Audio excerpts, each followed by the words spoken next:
Alright, that's set up. Gotta find an activate. Cool. Part 1. It's activated. Cool. Echo.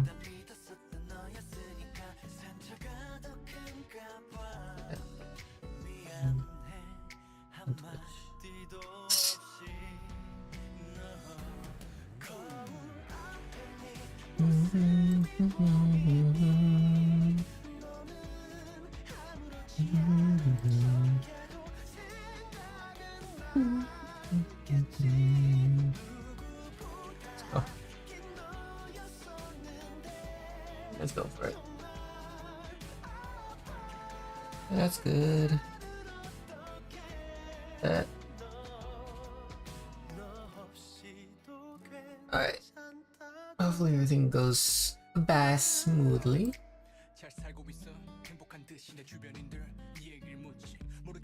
Did I not activate it? Not yet.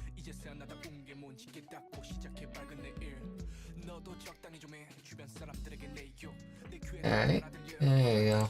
Now it's set up.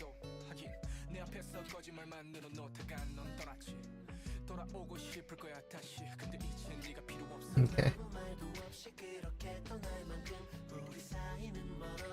Oh, I forgot to turn it on.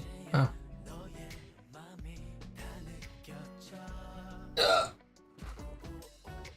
No. Can't believe I forgot that. Good evening and or night or afternoon or morning. Good whatever time of day it is for you. I'll get into the game in a moment.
And Black was one of those K-pop bands that I really liked listening to in the past, but sadly they ended up breaking up a while ago.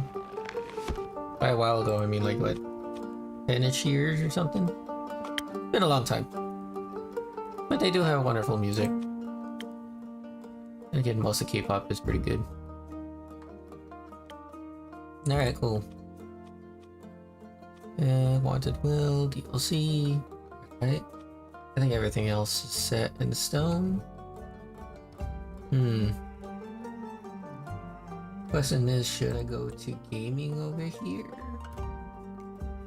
And then game capture, switch it to Tavern talk. That will work. Yeah, it did. Yeah. In case anybody wants to chat message, more than welcome to. And we'll just play it as it goes. So, this is Tavern Talk. It is actually a pretty just chill game where you mix drinks for a couple of adventurers that come in, and depending on what you make for them, it could help them out or it could harm them. So, let us actually start a new data. I could always do that one then later. But, him, let's go. Once upon a time in a world far, far away, in a realm ruled by dragons and magic. Well, actually, it was this land specifically. Not that far away. Let me start over. Once upon a time, somewhere in Gaia, not that far away, there was a tavern. My tavern. Your tavern. A place for anyone looking for an adventure or a quick refreshment. A place open to everybody. Even jackdaws, I suppose. But I'm not just your typical innkeeper. My drinks are infused with magic to aid ambitious adventurers on their quests. To make sure they always return victorious. Big shoes to fill, I know. Then again, what's the worst that could happen?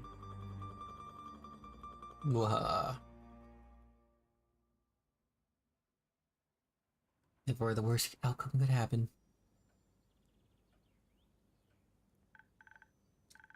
Hi, Inky. How is it going? All fine and dandy? Can't complain. How about you, Fable? All fine and dandy? Yes, all fine and dandy. Hi, that's such an exciting day. Really, exciting. Did you go on an adventure? Even better, I took a walk around the grove and then I replanted a mushroom that had fallen over. Then I patiently waited for it to turn into a mushroom monster or a mushroom mimic. Maybe a gnome. Did it? No, but I got to take another walk around the grove. How was it? Great, I got to see the same stones, the same trees, the same Amaranthine Hydra guarding the entrance to Avalon, the same moss. I even got to water the asters. They didn't really need it, but I was there, so sounds very exciting. Who am I kidding? Life is as exciting as a roasted nut. Nuts are healthy, very thrilling in sauces or as a snack. There are various types of nuts: walnuts, peanuts, hazelnuts. I'm allergic. Oh, I didn't know that. Oh, no worries. I mean, I never told you. And hey, at least something would happen if I ate a nut, just not something very fun. Anaphylactic shock and all that. Does that count as an adventure? No, I think that counts as a mistake. So what you're saying is that you're missing some spice? Oh, no. I have a very sensitive stomach. I don't think chilies would help me much. No, I'm very good at growing Phoenix chilies. I was talking about the spice in your life. That's what you meant. Well, yes, exactly, that's it. There's no chili flakes, no garlic, no dragons. Just a lot of salt. Like a bland soup. So, a classic case of boredom, I see. Do you know that feeling when nothing exciting is going on in your life? Like, life isn't bad, but also not particularly fun? Have you tried visiting a circus? Have you tried adding some zest to your soup? Huh? Drama, buzz, excitement, something fiery. Go to the theater or a gala. Arrive in a hot air balloon. A hot air balloon? Don't they fly up really high? Yes, I think that's the point. I'm afraid of heights. And of people. And of actors. But apart from that, I'm trying. I tried singing, but what is singing if not the telling of a tale? How can I sing of things if I never lived through anything? What do you mean? Well, day in, day out, I live in the same green soup of routines. Sure, I have my forest and I look after it, but I want to get out there and see something. Like, for example, listen to the song I started writing. I wish to be a hero, laying mighty drakes. I wish to meet a pretty nymph, resting by the lakes. A pretty nymph? That's pretty daring. Sounds like a good song opening to me. A pretty nymph? That's pretty daring. Of course it is. That's the point. Finding them enjoying themselves in the water. The sun shining through the treetops, making the stream glisten in fragmented light, the divine beauty. I would love to sing about the exciting magical things I encounter. But to be honest, the most exciting thing in my life is coming to your tavern and discovering new drinks. Not a lot of songs you can write about that. I wouldn't mind a jingle. I'll think of one. Can I mention nymphs? I'd prefer if you didn't. Okay, maybe one day I'll get to offer them their own jingle. In the meantime, can I offer you a drink? Yes, I'd love a drink. The usual? Yes, please. That means a swift strike, in case you forgot. Thank you for the reminder, Fable. It's my favorite. It always makes me feel like a feather-light nymph floating on the waves of a sunny lake. Do you want to be with a nymph, or be the nymph? Both? But mostly I want a swift strike. Message received. Although, I was wondering, I've been coming to your tavern for so long and I still don't know anything about how you make your drinks. Could you show me? Been a while, but just so everybody else could know how it's done, I say yes. Really? Yeah. What should I do? Do I need to put on an apron or summon a familiar? How do I summon a familiar? Just follow me. Welcome to my drink and mixing nook. So this is what it looks like back here. Hello, I'm Dew. Careful, I haven't fed him yet. Where do we start? Well, usually I start by figuring out what my patrons want. To make sure I don't forget what they ordered, I take notes in my journal. Let's have a look. Oh, you pinned my order. I did. If I want to look for specifics, I check my detailed notes. I do keep a log just in case. When I'm sure I know what was asked of me, I browse my recipes. Hello, welcome. Welcome, Scarecrow. Thanks for being here. When I'm sure I know what was asked of me, I browse my recipes. Can't you just freehand mix something to see what sticks? No, I like to mix and match for a more varied result. But the right balance is crucial, so I stick to my recipes. When I've settled on one, I can use the chalk to draw it on the board. What if you pick the wrong one? I can either erase it with a sponge or just pick a different recipe. My ingredients are stored in the 5 bottles on the right. There's dexterity, intelligence, defense, strength, and charisma. I think dexterity sounds the tastiest. I had a feeling you might say that. If I mess up or want to redo my drink for any other reason, I can simply feed my mistakes to undo. Once I'm done, I ring the bell to activate the primordial vortex. Actually, I don't need to bore you with the magical details. Just try making a drink, you've got this. So here, we want the Swift Strike recipe. So we need a lot of dexterity, and we need a little bit of... No, it's just pure dexterity. This is talking about the different levels. So, get some dexterity in there. Wait, what? Oh yeah. That's one, that's two. Okay. And then what else did I need? I needed a little bit of... I need anything else?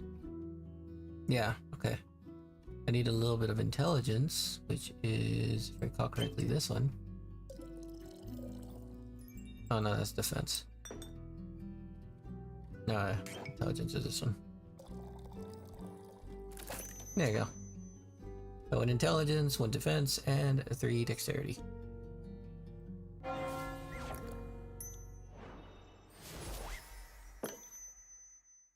Wow, it actually does teleport. Of course it does. What did you think was happening? I thought you were just very good at sleight of hand. I see, well, give your creation a taste. That's delicious. I made that? You made that. Thank you for showing me the ropes. Thank you for your enthusiasm.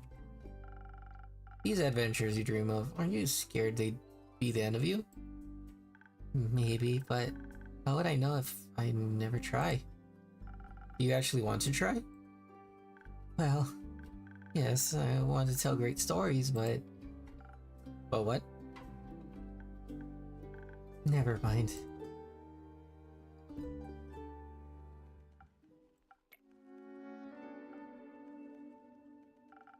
How can I help you? A drink. For you? Right. What kind? Drinkable. Very specific, thank you. How about a spoken heart? Some charisma couldn't hurt. Sure, whatever. Okay.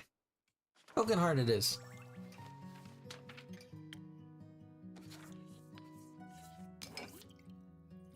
Let's get all that up. Okay, and now we're gonna get a little bit of health. And then we're gonna get a little bit of defense.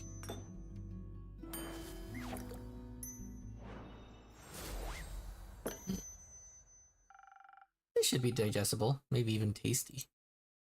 Thanks. Almost washes away the memories of that banshee haunting the lonesome lagoon at night.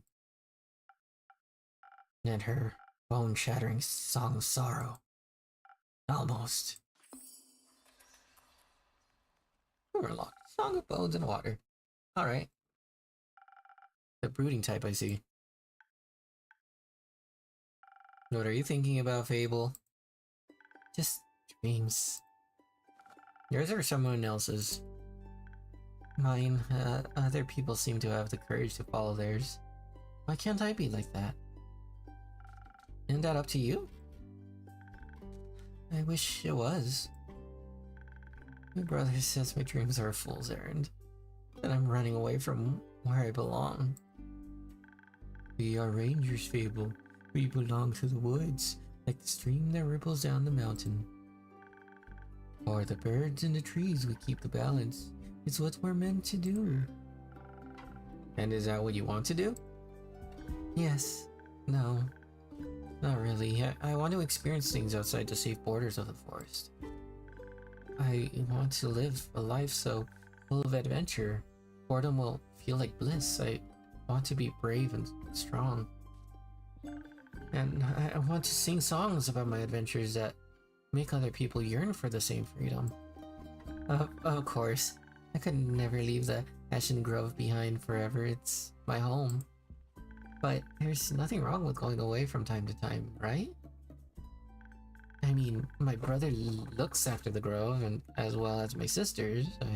I think I'd be fine without me. I think it'd be fine without me. I think you should do what your heart desires. Will it stop aching then? I think so, yeah. What if... it's wrong to leave though. What if destiny never meant for me to leave? What if it did? Would be a dream come true. Be your own genie, Fable. Your adventures start with you. Thank you, innkeeper. You really are the most exciting part of my day.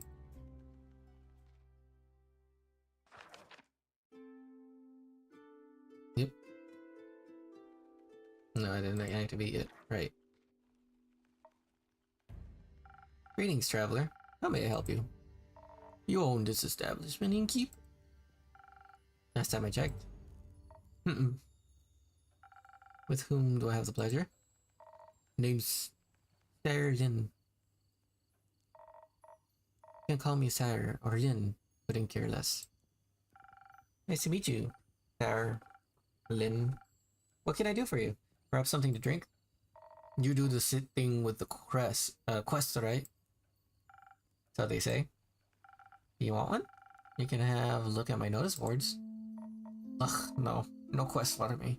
But I may have one for you, or your notice board. Tell me more. Heard of a werewolf making trouble up in Tregarn, terrorizing farmers, tearing sheep apart? The whole program? A werewolf? That's news to me. Listen, me too. Didn't see one in almost a decade, and that was far south in Erove. Been wondering if the same one just moving up like a nomad. I thought the werewolf had died along with that one romance novel. Ugh. You mean the one with the vampires? Think so. Nah, that just splits society into two camps. Team werewolf or team vampire? Which one are you, innkeep? I've always been a fan of werewolves. No matter what, I'm a werewolf. I'm a wolf dude. Is it the fur or the pecs? Neither. Questionable experiences with the other camp more so. I'm itching to ask for the details. Don't. How about you? Wouldn't you like to know? Yes, that's why I asked. Keep guessing. Has anyone ever told you that you could pass as a werewolf? Yes, all the time. At least twice a day. Only downside of looking like a wolf is getting mistaken for one. I see. Is that why you don't want to take care of the werewolf yourself? Yes. No. I'm just afraid he might look a little too much like my uncle Dragon. Would feel bad slaying that fella. You know, hunchback, hairy, crooked teeth. Is that a werewolf or just Uncle Dragon? You can't tell. Same fate befell Aunt Olga. I'm sorry to hear that. Nah, the hag had it coming. Never fall behind your grooming schedule, or before you know it, the next wannabe Van Helsing will strike you down with a silver arrow.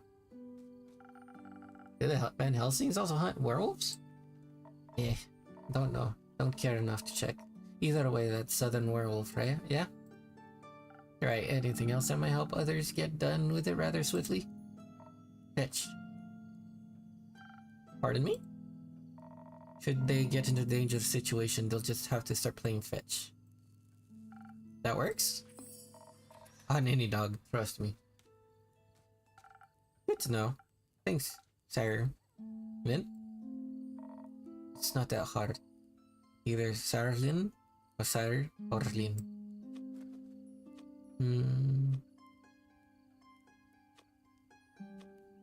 Gotcha, Lynn. Alright, Chief. Alright, Chief. You got the name, or is it just Innkeep? Just Innkeep for now. Ain't hard to get, I see. Well, Innkeep, then before I venture on, you've got a drink for me. Of course. What would you like? I'll take something powerful. Something with a whole lot of strength. And don't you dare give me any of that watered down muck instead. Alright. So the strength drink, which means it would be Southern Brawler. E. Okay. Just get some drink. 1, 2, 3. Okay, and then I need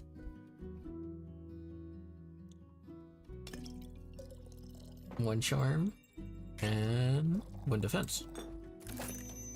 Southern Brawler. Let's go. A drink with 0 water has requested. Not bad. Just what I was craving, thanks. Where will you head from here? Perhaps back west, so the Ashen Grove. Got some business to take care of. What kind of business? Personal business. Personal business. Here to elaborate? No.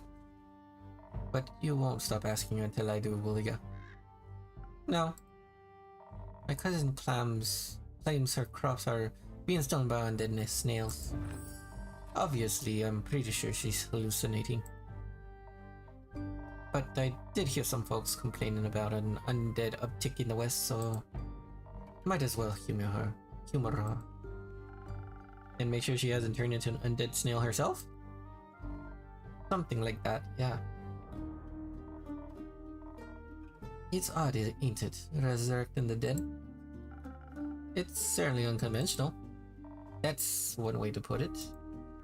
I think there's not much use digging up the past. It's just going to open up wounds you staple shut. Or eat your face. The past haunts everyone willing to listen. Would you mind talking like a normal person? I ain't exactly up for philosophizing. I cannot get the exit correct, dang it. You started this conversation, and I'm ending it. Alright, well then, if you find any more rumors for me to, or need aid, don't shy away from coming back. I'm more of a lone wolf, don't do groups, but sure, for more work, I'll be back. I'll be waiting. Speaking of rumors, you know how to turn them into proper quests, right? Don't want them to go to waste.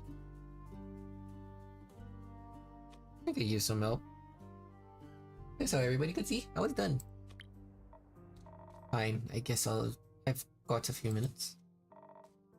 Let me see your setup. Ooh. This is where I start all the rumors I've collected.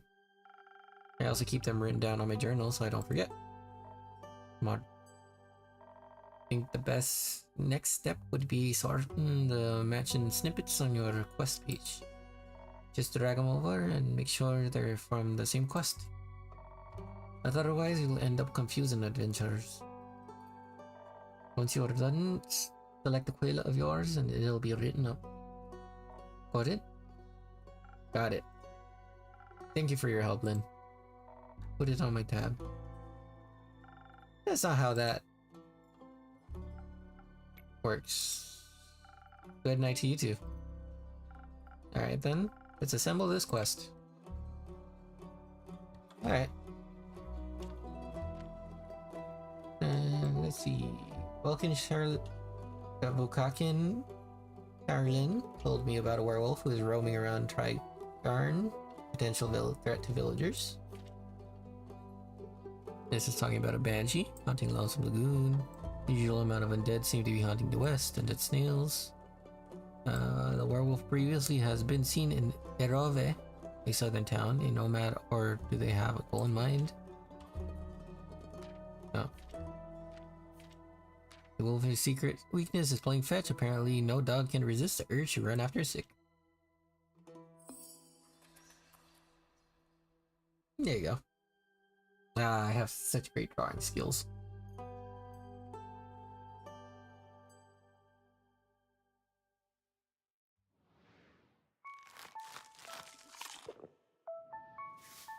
Yeah, look at the little guy. Giant ass eyes.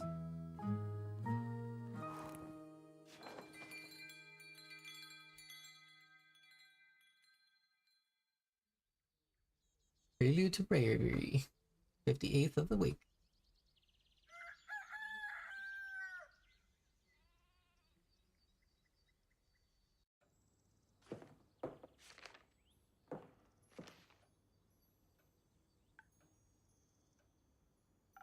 What do you have there, Fable?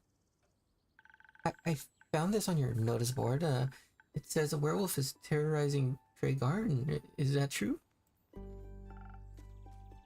It is indeed. Have you sent anyone after it yet? Maybe that hooded guy from yesterday? Not yet. What kind of hero are you, looking for? Someone who knows their way around difficult terrain, woods even. Preferably one who is good with a bow. One who tells me they want the quest. I'm good with a bow. Yes, Fable. And I know my way around any woods. I know, Fable.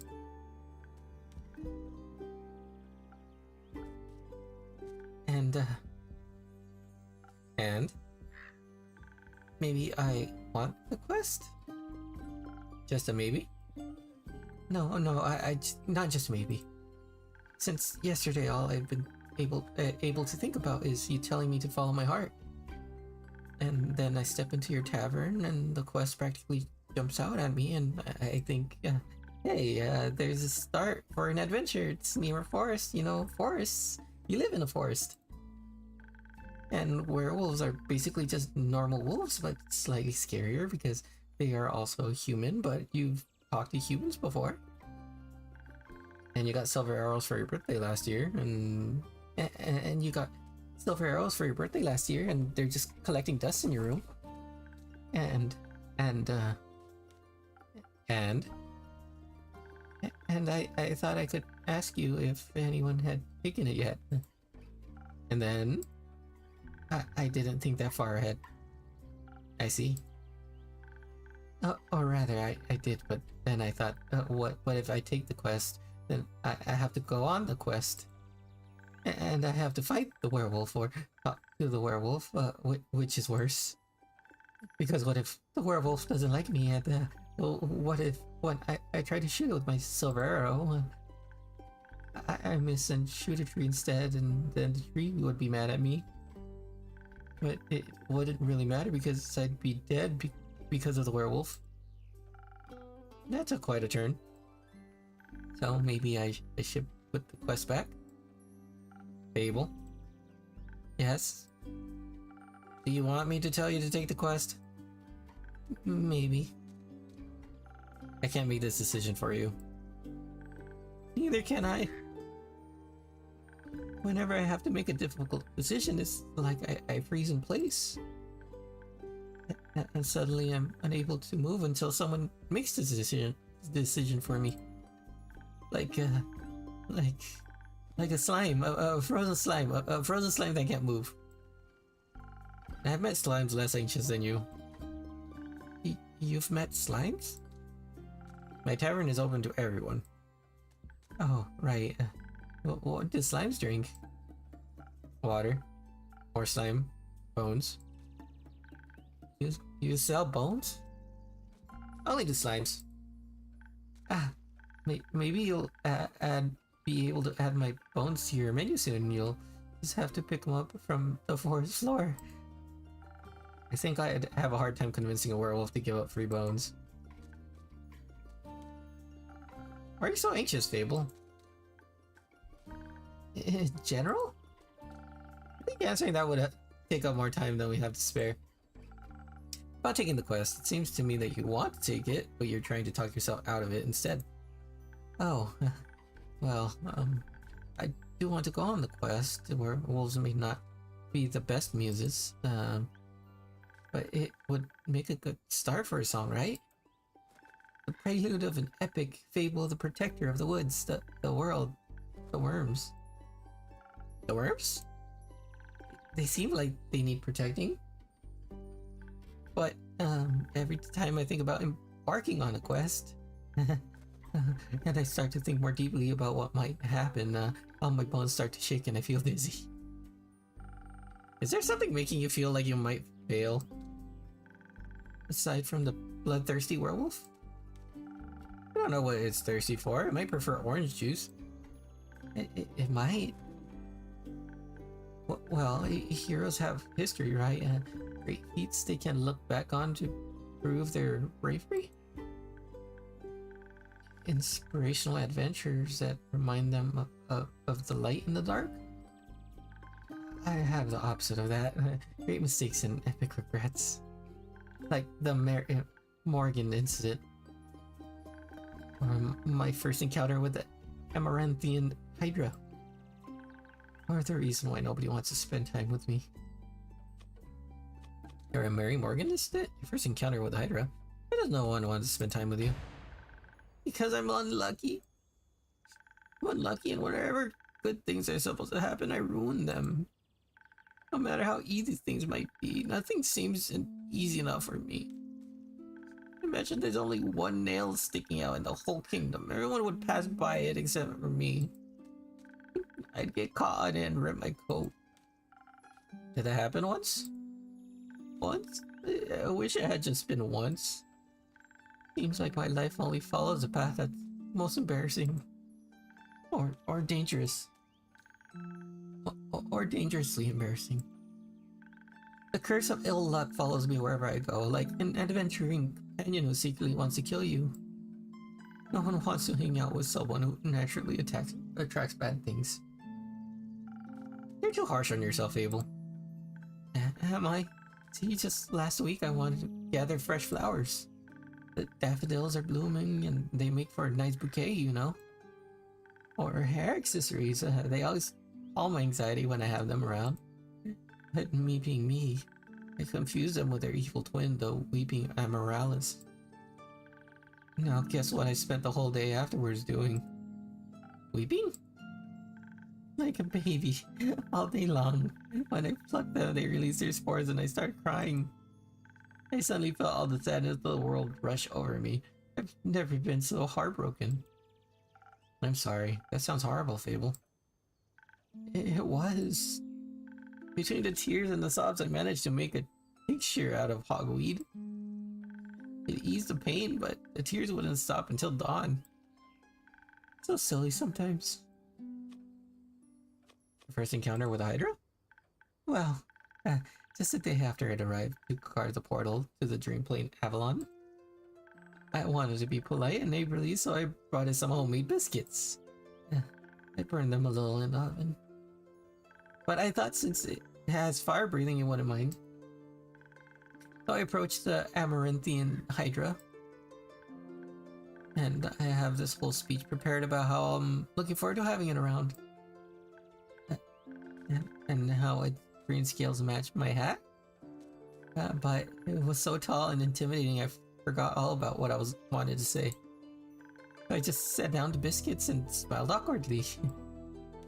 It looked at my biscuits and then at me, and it said, "By the rivers of the stars stands a man who reads the pyramids past. Some things are as sturdy as the gilded ice. Some things as changing as Leviathan sea. All chimeras hate mice. All hydras love tea." I thought to myself, wow, the Amaranthian Hydra has given me a riddle. A quest, maybe this shall be my first adventure. But I couldn't figure out the answer, so I left and I tried to solve the riddle for 3 days. I was too ashamed to step foot in front of it again, lest it know that I was not worthy of its wisdom. But then I couldn't take it anymore and I ran back, apologized, and it begged it for the answer. Turns out, it's just how it speaks. It wanted tea. Did you get it some? Yes. Then you completed this quest. 3 days late. If it had needed an antidote, it would have died. Would haves are about as useful as an antidote when you haven't been poisoned.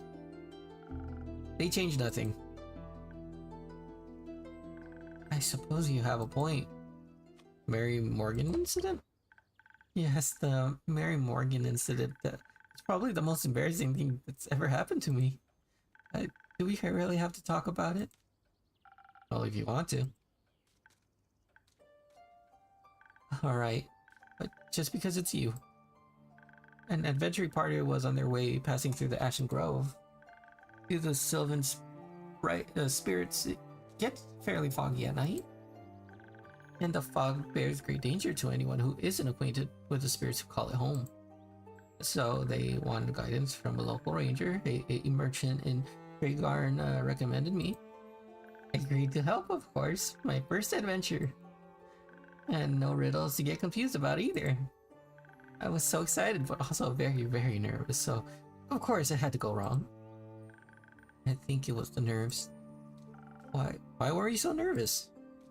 New people, seasoned adventurers, one stronger than the rest, than the next, all in shining armor and armed to the teeth.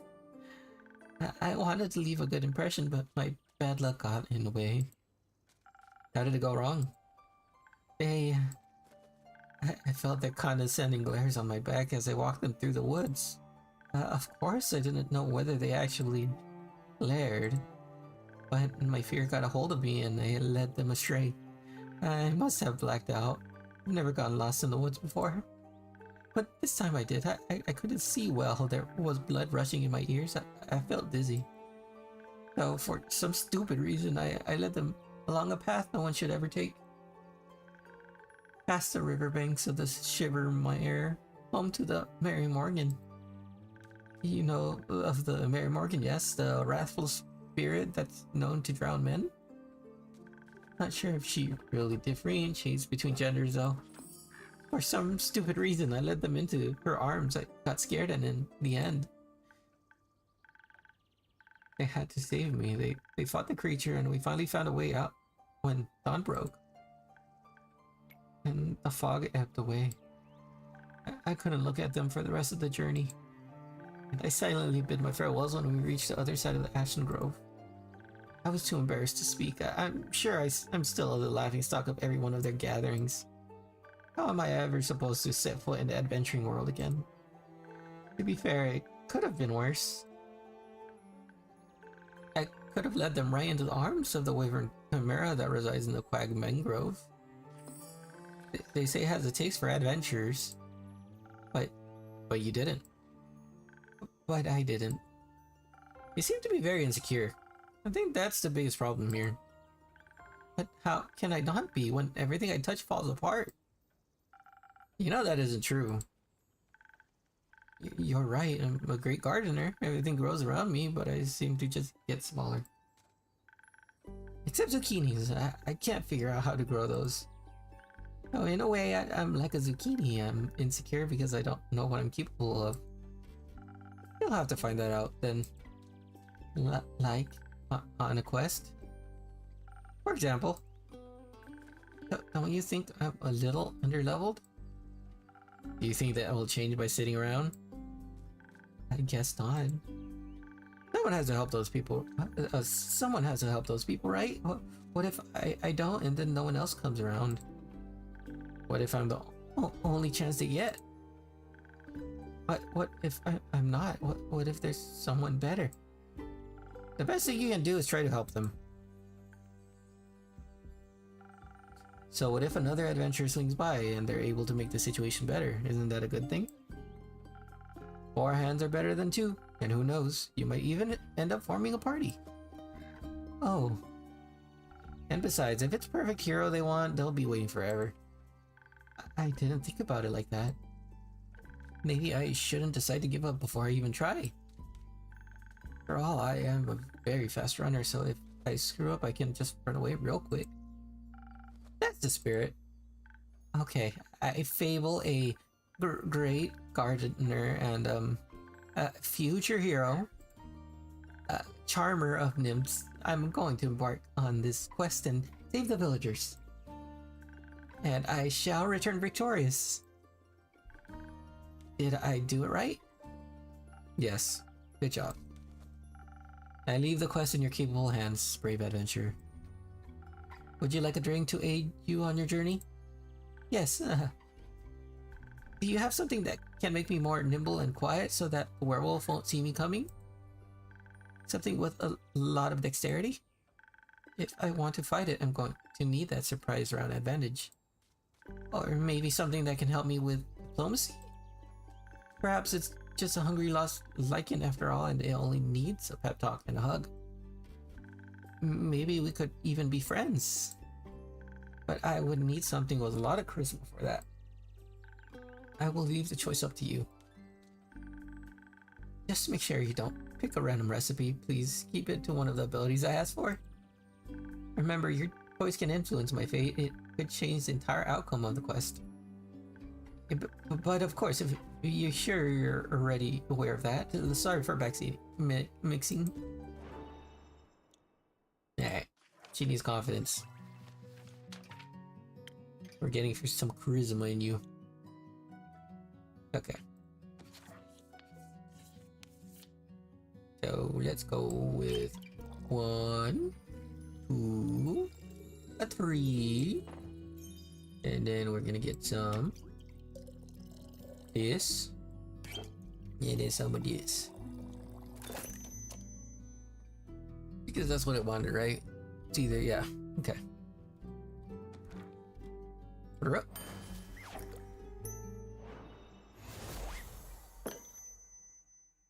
This should do it. Thank you. I feel much better. Braver, but farming. No, wait, that sounds like I'm tending to a farm. There are a lot of farmers in Trigarn.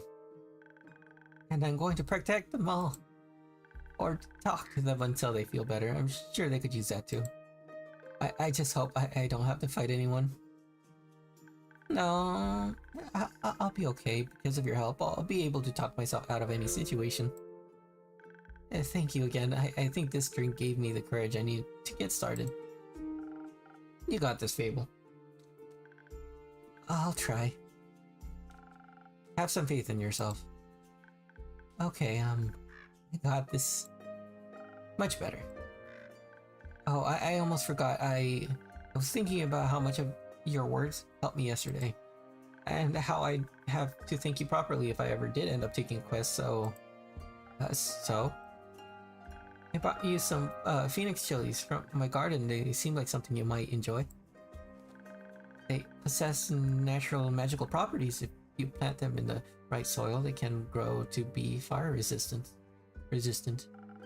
And consumption can pass that into mortals like us? Exactly. I thought they may go well with your drinks. They will. Thank you, Fable. That's a very thoughtful gift. Since I'm waiting for another shipment of infusions in a few days, I'll take a look at them all together later. Of course. I'm glad you like them. Maybe I'll order a drink with some next time. But first I have to complete my quest. I'll see you post-victory. I hope people will be alright. I know she will. I wonder what path their fate took. Maybe a zesty one. I hope I was able to help.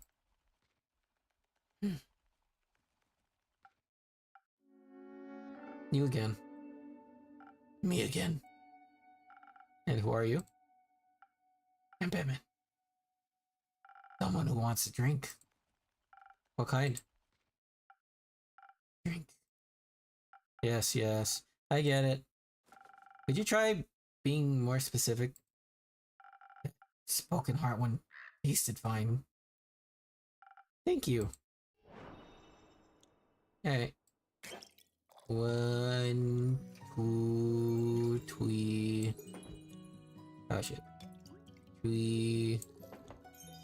And then one of these. And then one of these.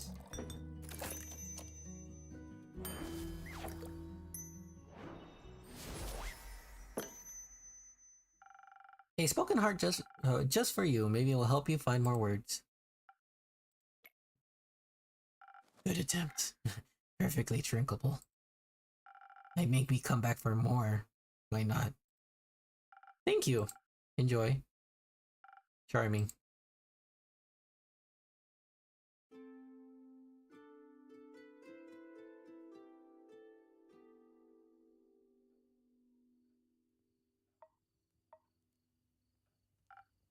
Careful, you'll step on my cape.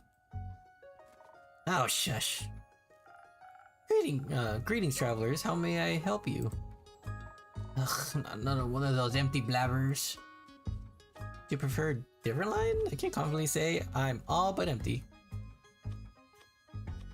Would you prefer a different line?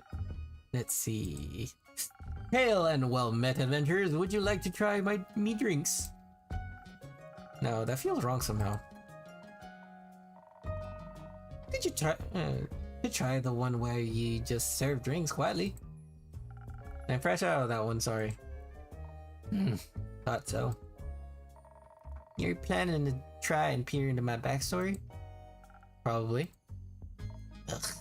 I'm warning you, I ain't I'm very good at ignoring non-essential NPCs.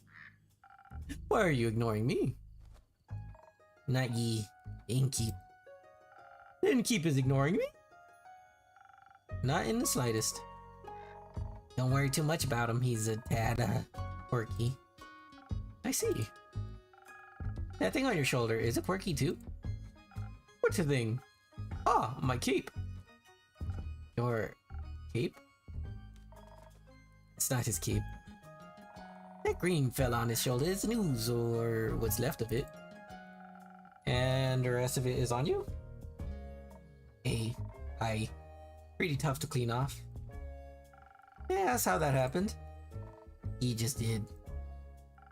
Maybe I can offer you two a drink in exchange for the story and your names. Yes, I love stories. Oh, then may I have your name? No, but I shall tell it to you. I'm Sir Alfonso Louis Frederick Duquet des Dusang. It's long for Kyle. Kyle? Kyle. Well, Kyle, what kind of drink can I offer you? Blood. Or if you're out, I would also settle for something that tastes like blood. Or looks like it. Red is my favorite color. I'll look for something with red in it. Okay. A red drink. Okay. That's the one with strength. So the sudden brawler is what they want. Okay. So 1, 1, and 3. Okay. 1. Yep. 1. 1. And 3.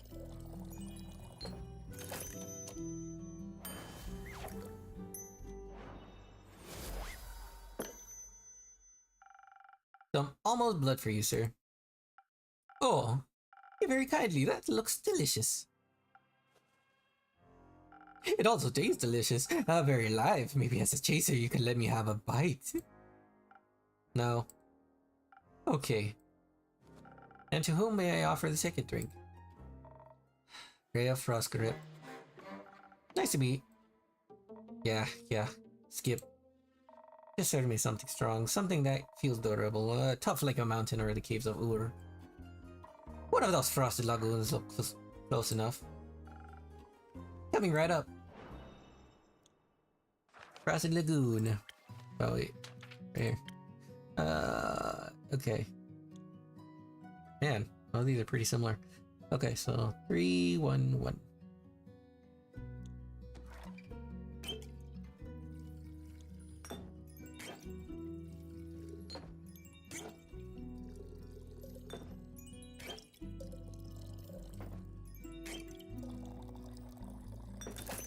Frosted Lagoon, here we come.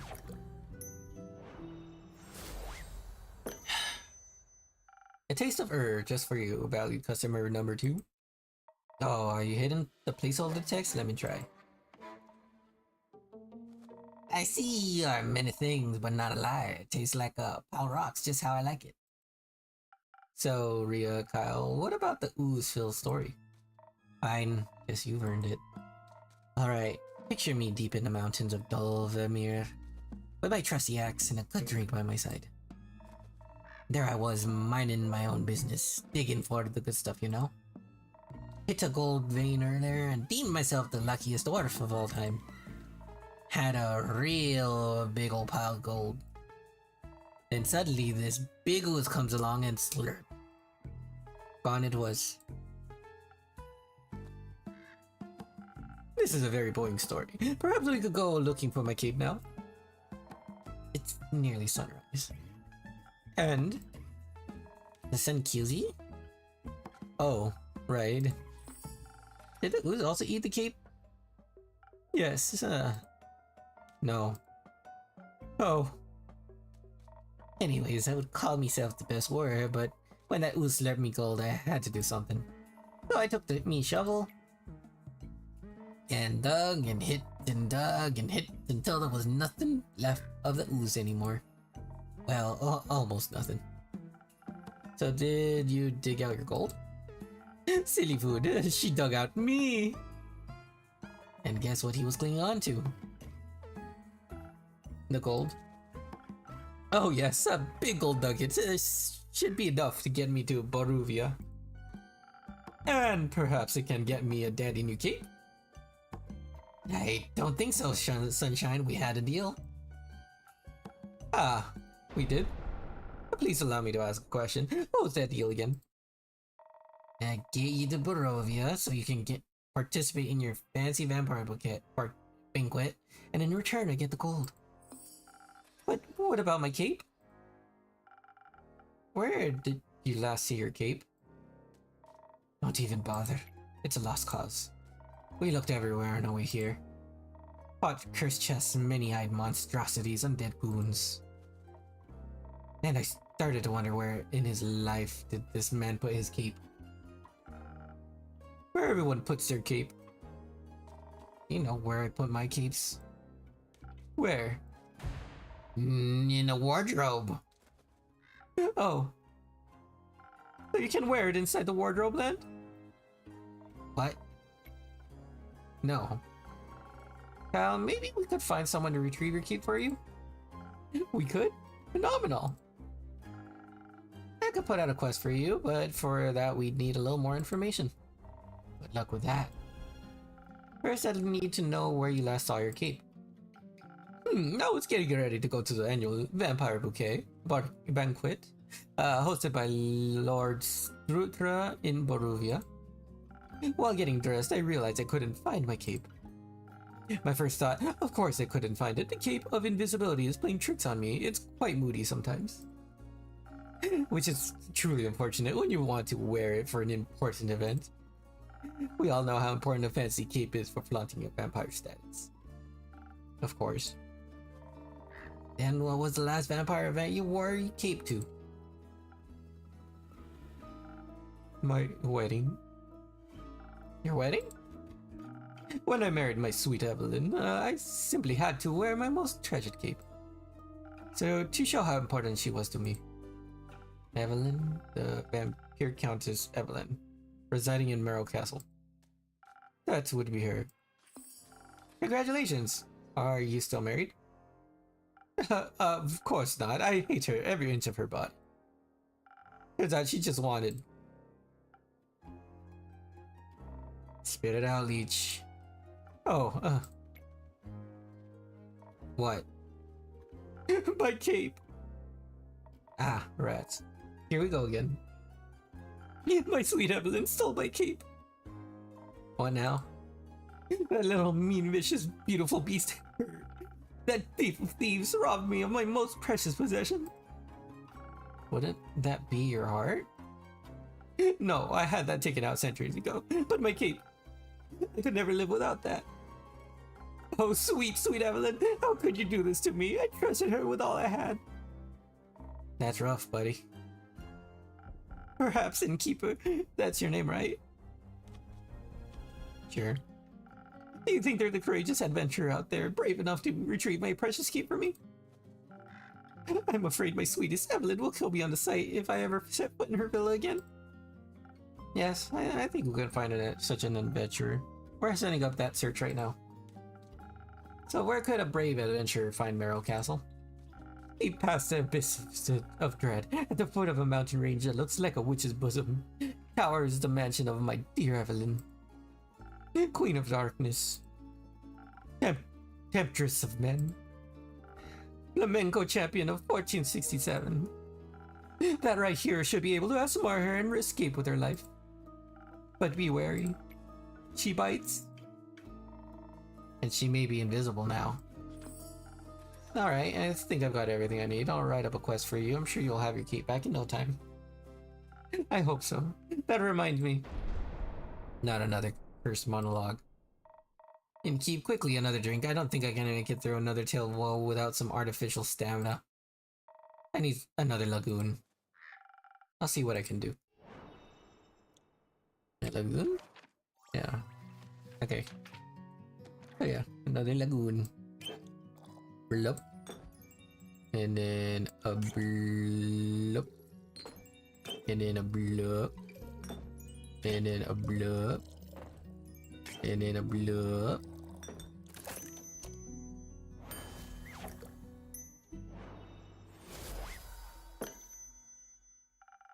Some liquid stamina for a valued guest. Let me try. Yeah, you got it right again. I might even last till dayfall with this. Kyle, would you like another drink as well? No, I cannot drink now that I am consumed with thoughts of my love's betrayal. Oh, it ails me so. Everything ails ye. The whole way here you were complaining about having to walk. My bat form doesn't work like it used to. I'm out of practice and the slime weighs heavily on my shoulders. And my back is all itchy. By the dragons, could it be because you insisted on sunbathing? Oh, alright. Innkeeper, do you have a drink to protect me from the sun? Perchance something that would also moisturize my delicate skin? I'm afraid not. Oh. That reminds me, my Aunt Mathilda used to harness the power of the Chimera's saliva for sun protection. Chimera? A thing, beast made out of several animals?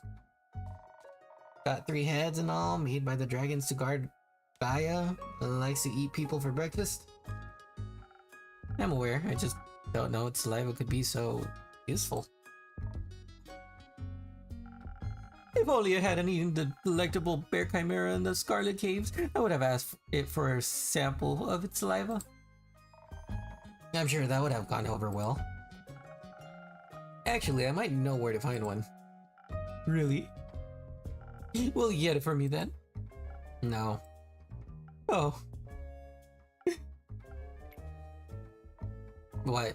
Why are you looking at me like that? Miss Frostgrip, dear Straya, perhaps we can alter our deal? Oh nay, forget it. I ain't going. With nothing on me but a shovel and an ooze goop, I'd be no match for such a beast. No problem, I can make it another quest for my trusted board. And when will it be done? Tell me, when can I walk among mortals in glistening sunlight once more? As soon as a fearless adventurer picks it up and succeeds, especially that part. Splendid, did you hear that? A quest just for me. Let's leave it at 2. Stay and keep while we wait for someone to do this work for him.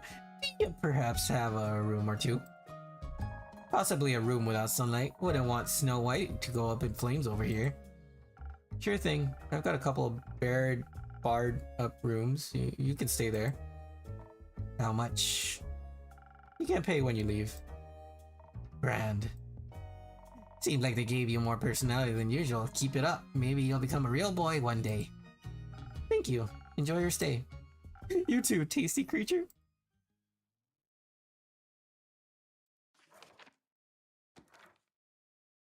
Alright.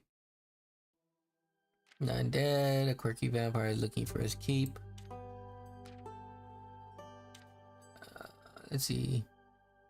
A quirky vampire is looking for his keep. He seemed a bit confused and wanted to go for a stroll for his son. The vampire last saw his keep on his wedding day before he was wed to Count Evelyn. Mary Morgan, no. Evan Chimera resides in the Quagmire Grove. According to Mammoth, the Hydra, Chimera's hatred for mice. One thing that stands a chance against the ruling curse of the sun is Chimera saliva, apparently.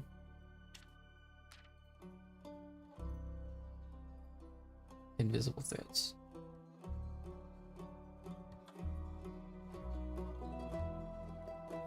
I believe that's it. Yeah. Tavern Chimera is another one. Yeah. So, in the riverbanks, according to Emma's a Hydra, usual amount of dead, Banshees haunting the Lonesome Lagoon. I think these are it. Hey there, Evelyn. Mild summer morning, a Skina vampire came to look for his cape of invisibility at the Wayfarer's Inn. Her steady questioning, the innkeeper uncovered that he lost his cape at his wedding, where his ex-wife, Countess Evelyn, stole it from him. He resides at the foot of the Witch's Wrath Peak. Venture to the peak and dare to retrieve the long-lost cape, but be aware she might be invisible. Okay. Curse's son is Chimera Saliva, apparently. According to Amos Hydra, a Chimera's hatred for mice is a universal truth, or maybe it's just rhymed with ice, who can say? Prone, nope. Banshee's haunting the Lonesome Lagoon. Wearing Chimera resides in the Quagmire Grove. Adventurers beware, you might be on its menu.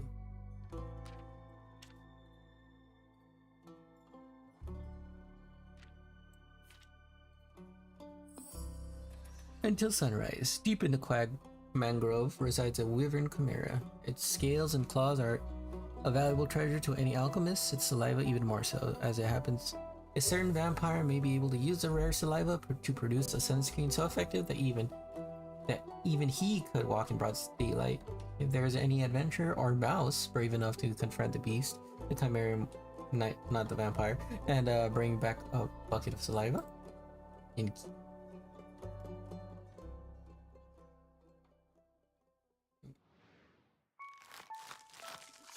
closing down.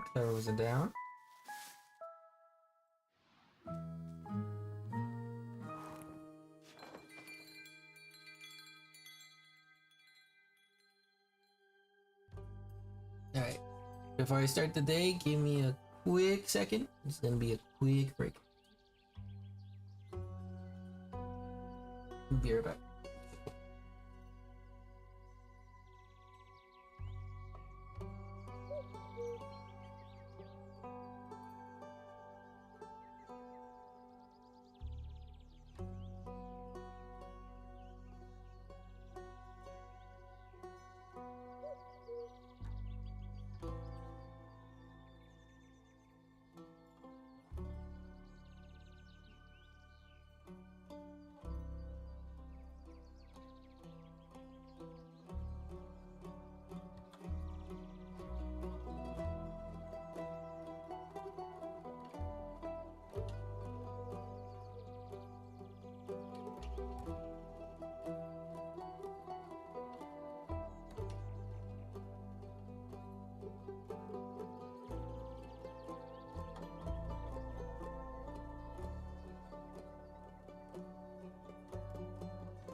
Ready to go.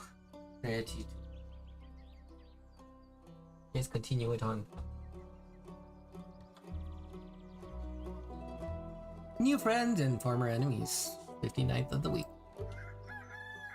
Not of the week, but of the week. My shipment of infusions finally arrived this morning. I now have access to some fake crystals and frozen pine cones. Together with Fable's Phoenix chilies, I have 3 infusions now. I'll unpack them later when I have time. Sometime I have a feeling they'll be of use soon.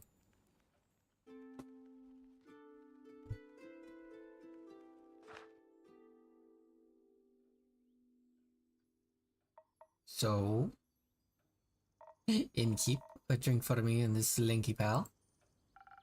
It's good to see you too, Lynn. She meant to say please. Welcome back, Fable. You look alive. Thank you, I am. That seems like a given. I'm just happy to see them doing well, and with a friend. We ain't friends. We're not? So you two didn't form a party? No. Oh. Then what's the drink about? They may be very annoying, but they did help. Just help me solve a family feud of 10 years. So I do owe them some of your dishwater at the very least. Family feud? I wouldn't call it a feud, more of a miscommunication. No, it was feud. I feel like feud implies a certain level of hostility. I was gonna kill him. I thought that was a joke. It wasn't. Oh. But no one died? No, Elfie here was able to prevent that. It's fable. Whatever. Does this perchance have something to do with your quest? It does. I stopped her from killing the werewolf. Elaborate, please. I was going to kill the werewolf. They stopped me from killing the werewolf. What's not to get? A lot. I think he is confused because the quest was to save the villagers from the werewolf. And now it sounds like I saved the werewolf from you. Which I did, kind of. I also remember you saying you didn't want the quest, Lynn. I didn't. Was there by chance? They were both stealing sheep. Was not. Sure was. Adventuring don't pay what it used to. So you steal other people's... Oh, you steal other people's sheep? Mind your own business. How did any of this lead to a successful quest? Well, where do I start? How about at the beginning? Right, I was born on a half-crescent dreaming moon of the quest fable. Right, the quest. Traveling, there was no trouble. I know enough shortcuts to travel through the Ashen Grove swiftly. I reached the borders of Trigarin, right around dusk. The Ashen Grove thins out around there, and you can catch a glimpse of the wide fields and vineyards, as well as see one farm after the other. An idyllic sight, well, at least before sunset. Do you have trouble in the dark? Emotionally? Visually? A little. I mean, I reckon I can still see more than a human could, but darkness is darkness, and I am no owl. Thank gods, you've already weirded enough. Imagine the damage you do if you could turn your head all the way around. Who says I can't? Just kidding. Anyway, luckily darkness doesn't affect my hearing. Not the normal kind? What? Nothing. Oh, okay. I heard a creaking fence and footsteps that were failing at keeping quiet. Our ears are failing at being small. So I snuck closer and I saw a werewolf-esque shape picking up a tiny sheep. I was petting it. Well, I thought she was going to eat it, so I summoned up all my courage and I stepped out of the shadows and I said, "Good evening, werewolf. Please put down the sheep." I didn't expect them to be entirely in the right mind, of course, but I wanted to be polite. And I thought it might confuse her and maybe that would help calm her down. It confused me, alright. Who the heck sees a werewolf and the first thing they do is to greet them? A polite person? Or an insane one? It worked, didn't it? Because I ain't no werewolf. It wasn't that different. But skipping ahead. To my surprise, instead of a growl, the werewolf, or not werewolf, responded with a what? So the confusion plan had worked, but I hadn't really expected that response. So I said again, please put down sheep. And she asked why, and I said, well, because stealing sheep isn't very nice.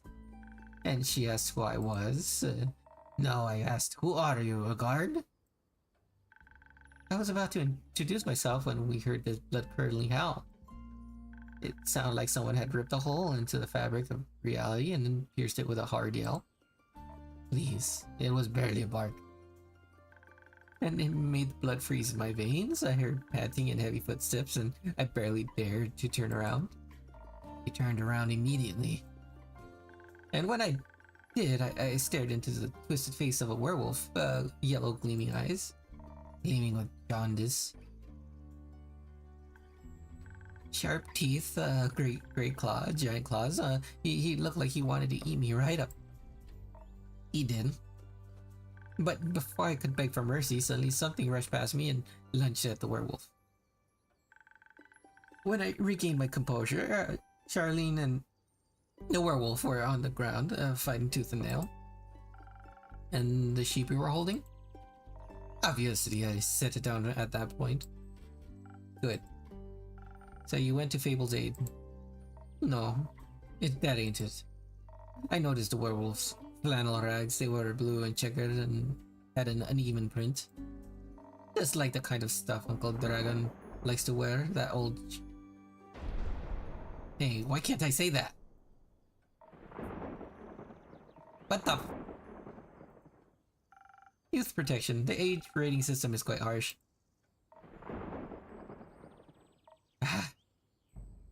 Anyway, it dressed like Uncle Dragon.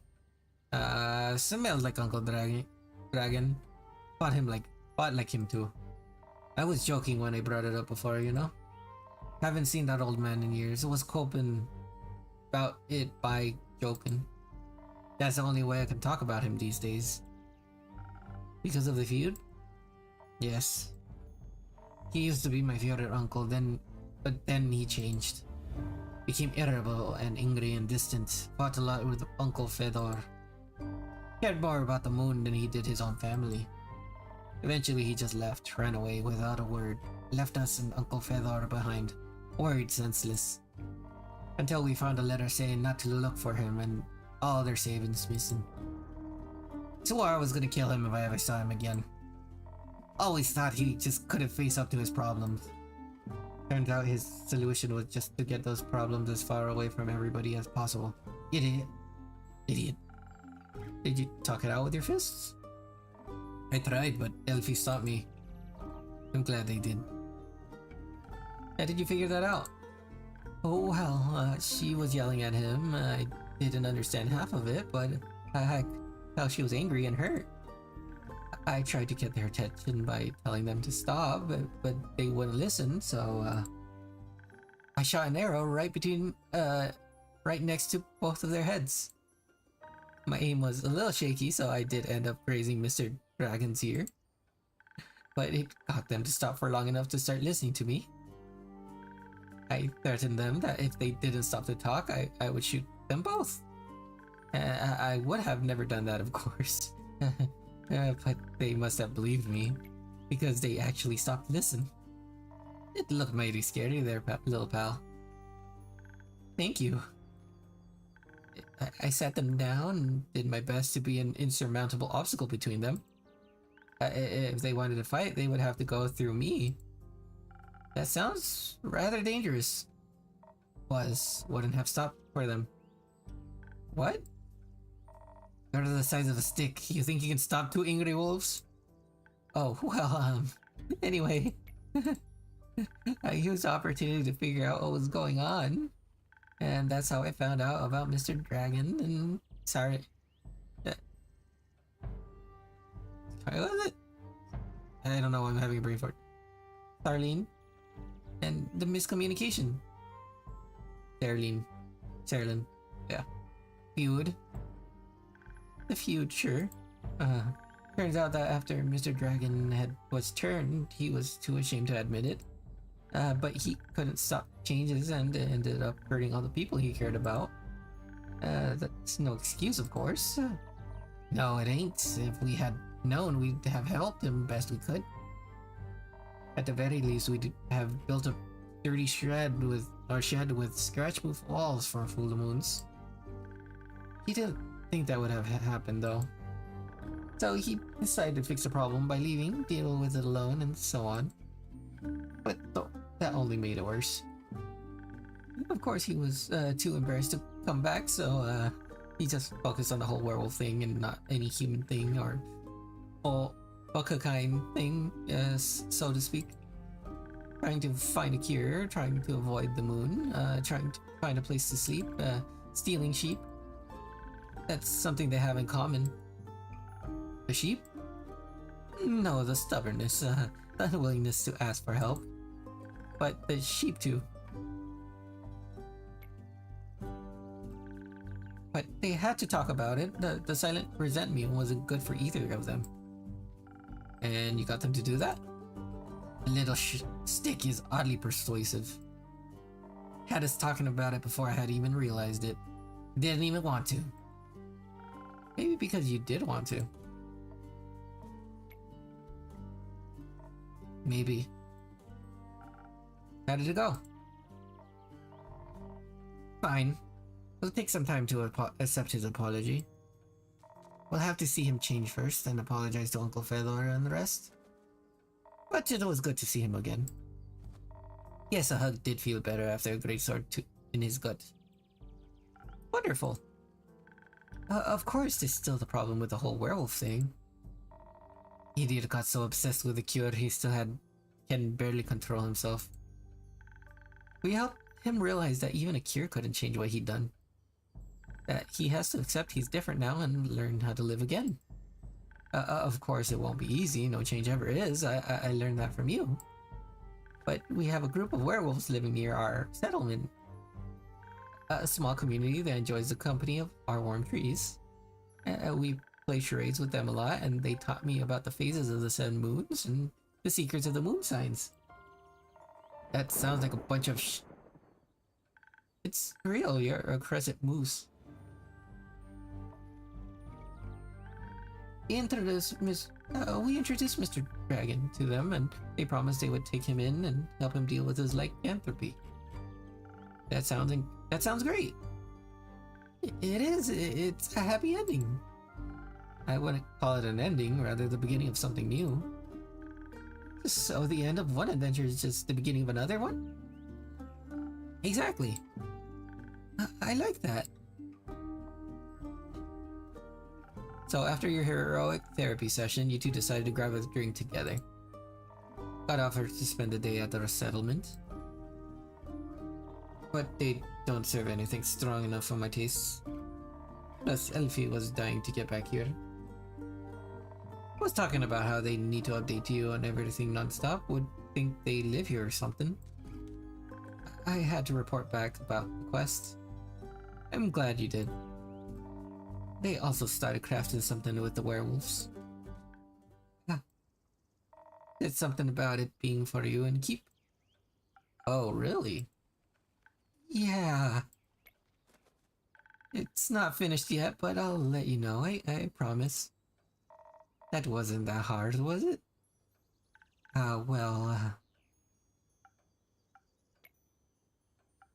So, drink, what can I offer you, Lynn? Surprise me with something that fits my brawn. By which I mean make me the usual stuttering so never gets old. Okay. If I recall correctly, it is this. With one of this. With one of this. With one of this. And one of this. Southern Brawler, right? Yep. Okay.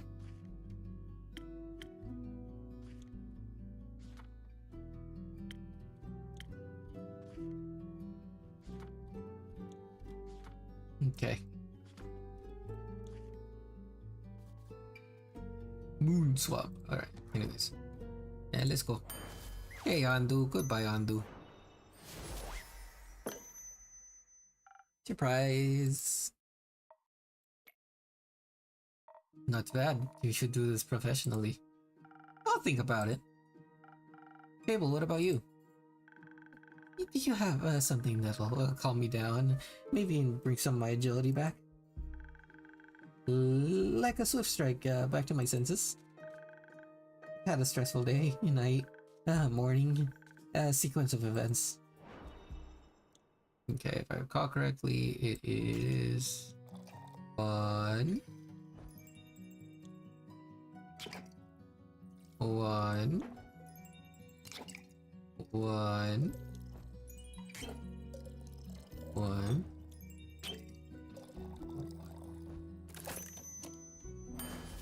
Ooh. Here you go. Thank you. Oh, wow, this is perfect. You look tired. Have you considered sleep? They do look like they're going to pass out any minute. So do you? So do you. Maybe sleep is a good idea. Carolyn, do you have a place to sleep? I can sleep anywhere, it's a talent. It's depressing. I have a room available, you can stay there. Sounds good. How much? I'll count it as payment for your help with the quest. Fine. Later, Elfie. See you later.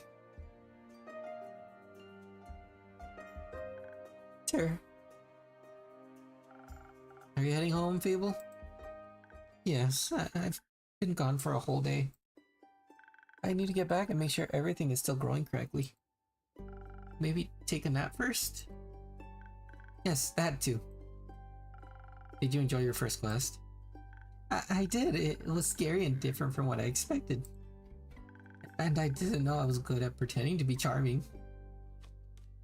Have you considered that you weren't pretending? Yes, very good job. Maybe you should order the drink more often. Consider that you weren't pretending. You did well, Fable. Thank you. I hope that wasn't my only adventure. I think this is just the beginning. That would be nice. Well, do you think I'm going to save the world one day? That's a very tall order. Yeah, you're right. I'm not cut out for that. I didn't say that. I would just prefer it if the world wasn't and didn't end. Right. But if it does, you're the first person I'd ask for help. Maybe you should ask Carolyn first. I'd be happy to be the second. We'll see. Let's hope we won't. I like this world, and you have a point. We shouldn't hope for such a calamity. Even if it wouldn't make for a good song. Or a sad one. Or both. I'm going to head home now. Do that. I'll stock up on a quest for you. I can't wait. See you soon. See you soon.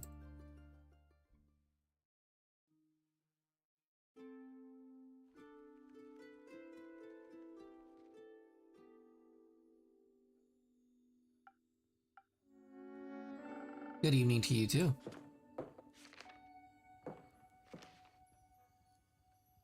This quest, it wasn't here yesterday. That is correct. It seems, dangerous. It is. And mysterious. Sure. Like me. You could be a little less mysterious by telling me your name. Zephyr. Did the wind carry you in here? No, my legs. I want this quest. Well, you can have it. Not just literally, physically, emotionally. Emotionally? I want to take on that quest, go to the castle to get the cape. I mean, yes. Well, no one has gone to the castle yet, so if someone would like to go, they would be welcome to. So you know the castle? Yes? It seems strange. It is. A vampire lives there. I heard rumors, whisperings of a strange, fiendish woman residing there. What a coincidence, me too. Has she ever frequented this tavern? No, not recently. But she has? Once. At a vampire mixer. Interesting. So she was only here at night? Yes. Would you say she was unnaturally pale? No, she had a lot of makeup on. But below that mask. Sure, yes, she would guess she looks pretty dead below that. What kind of drink did she order? Blood. Interest. You saw blood? Of course. Whose blood? Did you hear about wolves avoiding the castle? Really? All of them? Yes, she has a lot of werewolf traps set up, but all animals seem to steer clear of Marrow Castle. They say its doors are always locked, so nothing can go inside or leave. And anything that tries to merges into her land in one way or another. Has a grave, a pile of decorative bones, dirt feeding rotting flowers. They say death clings to her doorstep like an everlasting melody. Sounds like a strange place. Like a tomb for something still alive. Or for a goth. Oh, goth or vampire, she seems to be a thief. It appears so. Do you not sympathize with that?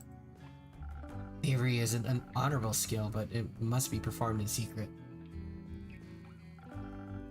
Or you're not worth the coin you pocket. Also, stealing a man's keep is just plain rude. I suppose. Only thing worse than that is stealing a man's hat. Not if it's cursed. Especially then. Point is, if you can't defend yourself from having your trophies reclaimed, you must live with the consequences. The consequences being you... Exactly. It definitely sounds like you know what you're doing. Of course I do. I am one with the shadows and the wind. Gone before they even notice I'm there. So you could easily swipe something else along with the keep, right? Certainly. Gold, gemstones, other treasures, whatever pays the bills. What about some interior decorations? Like what, for example? Just something to pretty up my tavern a little bit. Maybe something useful that also doubles as a decoration? Like a chair? Stealing a whole chair sounds a little too ambitious for your first quest with me. I'd prefer something smaller, like a little trinket. My walls are still a bit empty. Wait, you're being serious? Absolutely. A memento that once belonged to an eccentric vampire sounds like a wonderful addition to the tavern. I'll see what I can do. You won't be disappointed. Well, then I trust you to deliver yourself to her doorstep and the keep back to me. Along with a neat little addition to my interior design. Sounds like I'll need a few stamps. Would you like some? No, too traceable. How about a drink then? I could do with one of those. I heard your drinks inspire transformations of great magnitude. Allow you to dip into parts of yourself that you weren't previously aware of? Raise yourself up from your shadow? Say, what do you trade them for? How about a joke? A joke? That's not... I'm not... I don't do jokes. Then I don't do drinks, I'm afraid. How do explorers hide their treasures? How? By dragging them to a safe location? Alright, I feel bad for you. You may have one of my renowned drinks.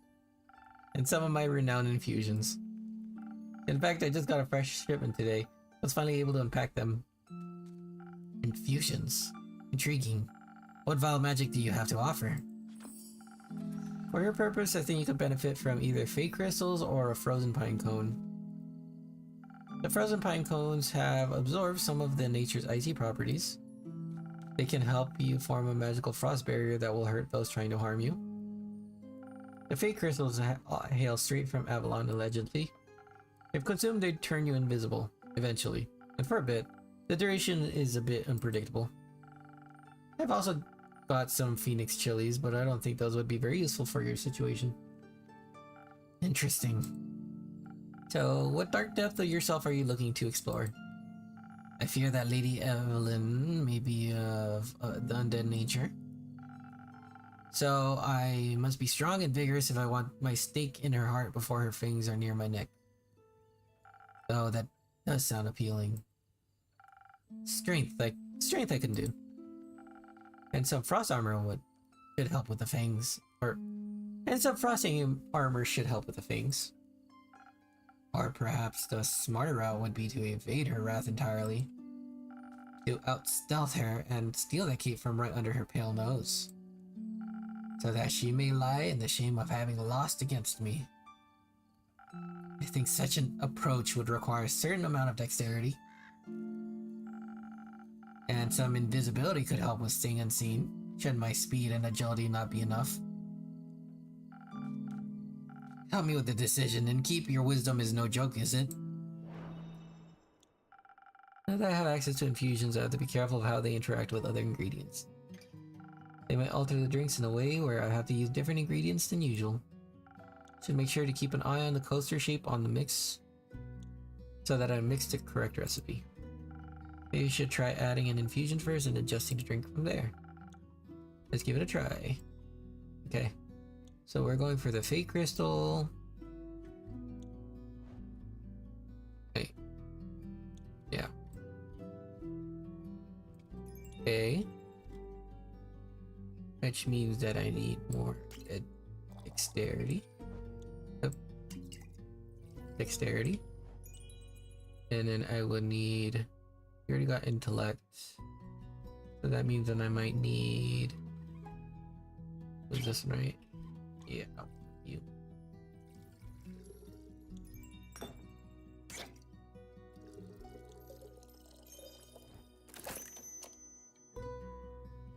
That's what you need, dexterity. I think that's it. Yeah.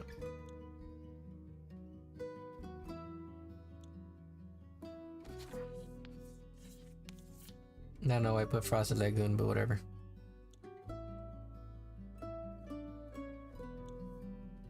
Alright. Let's go on, dude. I forgot to pet you. Damn it. Messed up. Here you go, a drink that all vampires fear. Garlic breath? Not quite, but that's a good name. May I steal it? You don't ask for permission before you steal something you can keep. Then it's no longer a clever ruse, but a mere trade. I see. Did you hear about my new drink, the garlic breath? Yeah. Good one.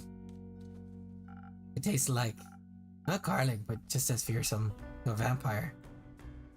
You don't find garlic scary? No, only the absence of it. That makes two of us. Hopefully this will help me evade her.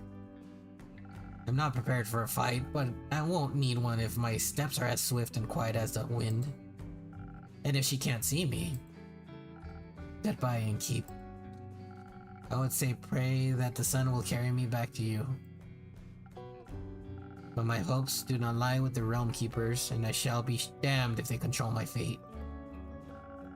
Expect to see me again after the next sunfall.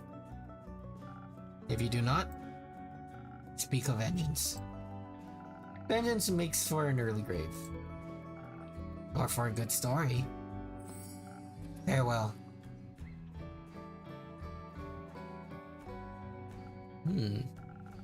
Or just a bitter end. Hey, Lynn. I'm taking this quest and a drink. Great. Did you sleep well? What? Sleep. How was it? Ah, fine. Too long. Didn't sleep that much in ages. Sounds like you needed it. No, your beds are just too comfortable. Was hard to get up. Of course, my apologies. I'll make sure to take your feedback into consideration. Would you like a drink as compensation? Think I already said that? Make me something strong that will make me up and keep me up too. Okay.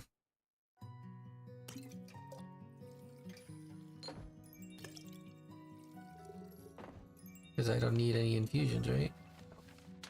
Just a basic.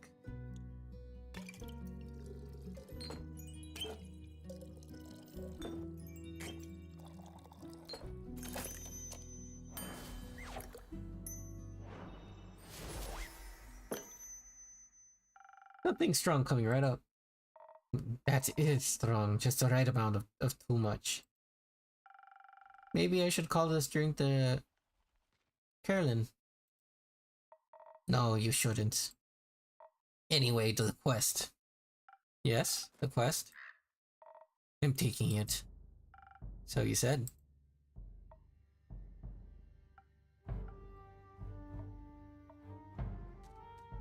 I see it is my turn to make conversation. I miss Fable. Isn't it a bit too soon for another quest? You just returned. It has been hours since I've done anything but sleep, chat, and drink. I am getting antsy. If I sit still for too long, it feels like my bones are disintegrating and I forget who I am. I think that's called boredom. It's torture. That too. Well, boring is not what I would call this quest in the slightest. Stealing from a chimera for a vampire sunscreen couldn't get more reckless than that.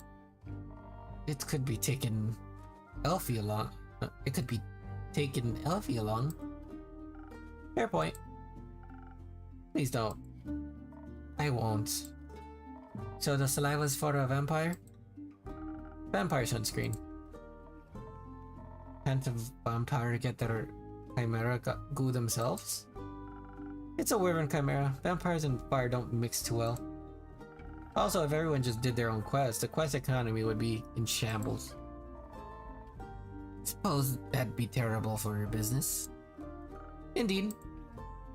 Have you ever encountered a chimera before? No, not the real one. Got me thinking, ain't it kind of blasphemous to steal from a draconic guardian? Depends. Are you religious? Guess not. Then no. Would it be if I was? Don't think so. Chimeras steal riches all the time, and they were created by the guardians, by the protectors of the realms. So, stealing something to protect someone else seems in line with the doctrine. Good thing you ain't a priest. You do a piss poor job. Thank you. Is blasphemy what you're most worried about? I ain't worried. Okay. Nervous? Ain't that either. Then what is it? Excitement, I suppose. Excitement? Don't laugh. I'm not laughing, I'm asking. Yes, excitement. I've never encountered a guardian before. And I've always sort of wanted to. Why haven't you? Ain't exactly easy to find one or to survive one. It seems like a great opportunity for you then. It is. What's it about guardians? It's less about the guardians and more about what created it. And maybe a little about the chimera. It's got a dragon head, right? Yes. Modeled after its creator, I would guess. So let me rephrase that. What is it about dragons and chimeras with dragon heads? They're cool.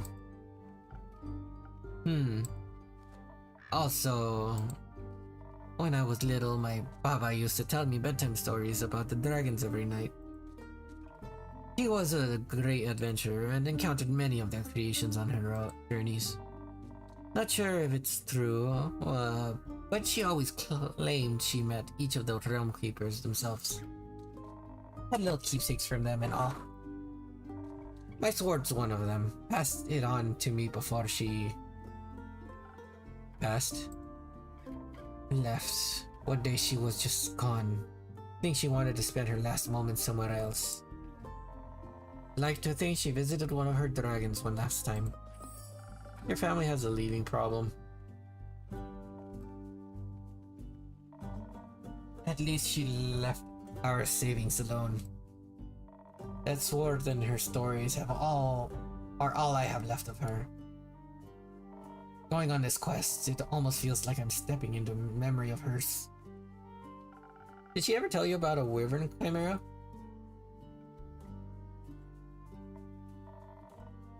No, was the only kind she never encountered.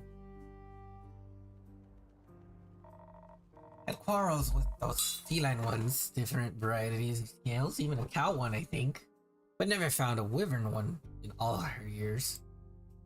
It would have been nice to be able to tell her the stories when I return. If I return. I'm sure you will.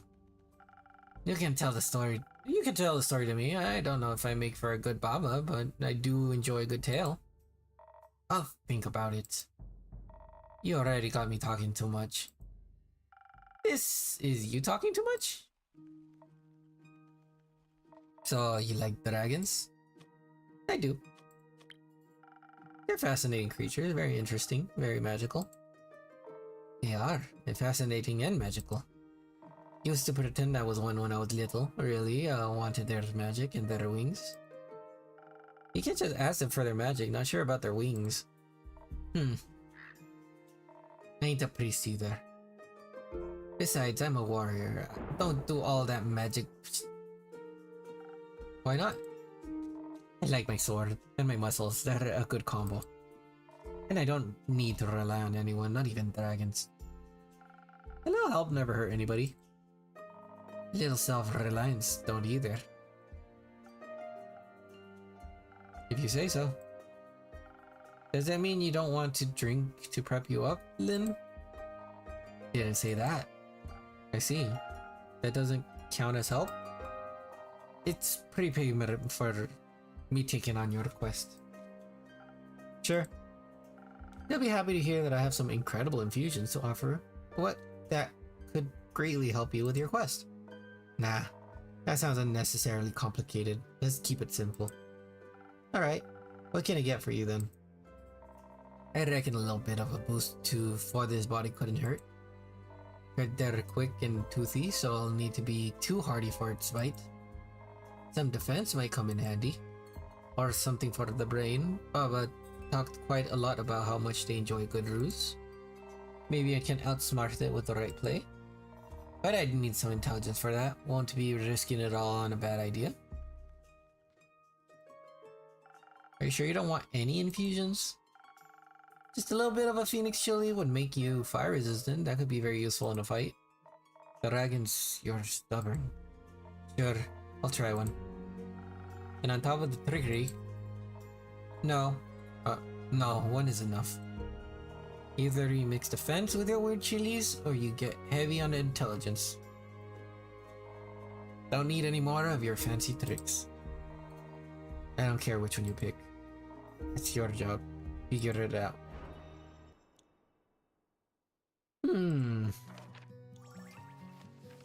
Either pure intelligence or the concoction.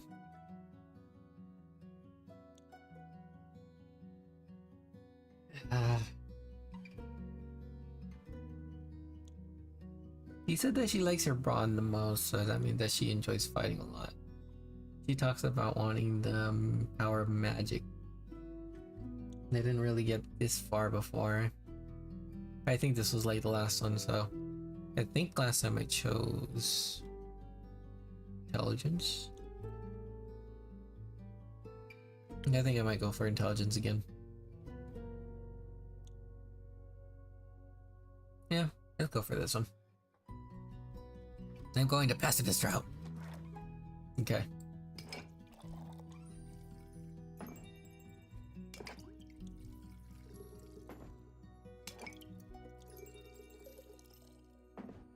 I mean, technically she did say that she preferred her brawn though.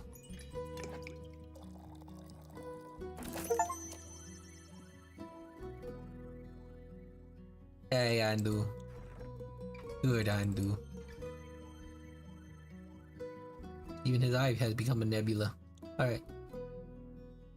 Let's go.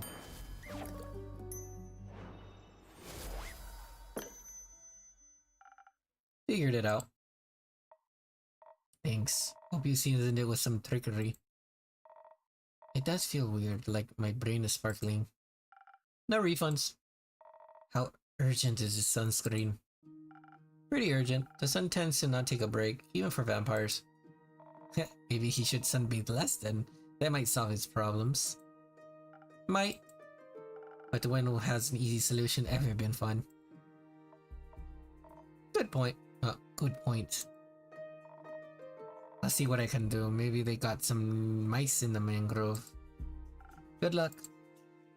Won't be needing it. I'll be waiting for you to hear of your exploits upon your return.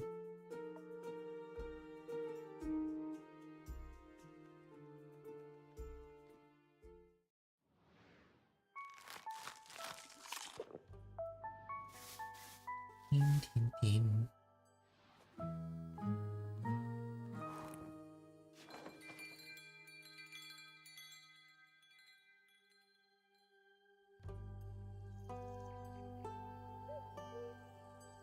Paradise Sonata, 60th of the week. Wayfarers in Act 1. And I read that so out of order. It's crazy.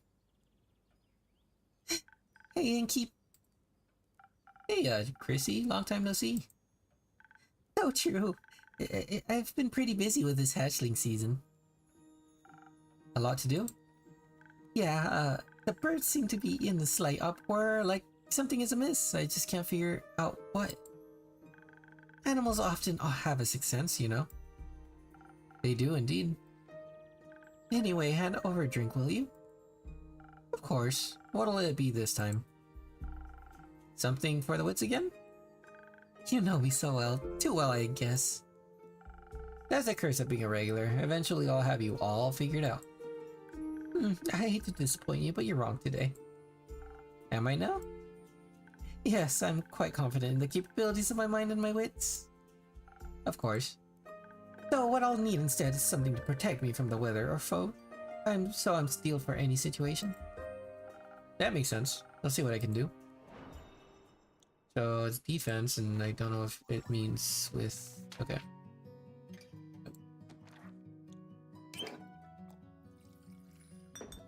One. Two. Three.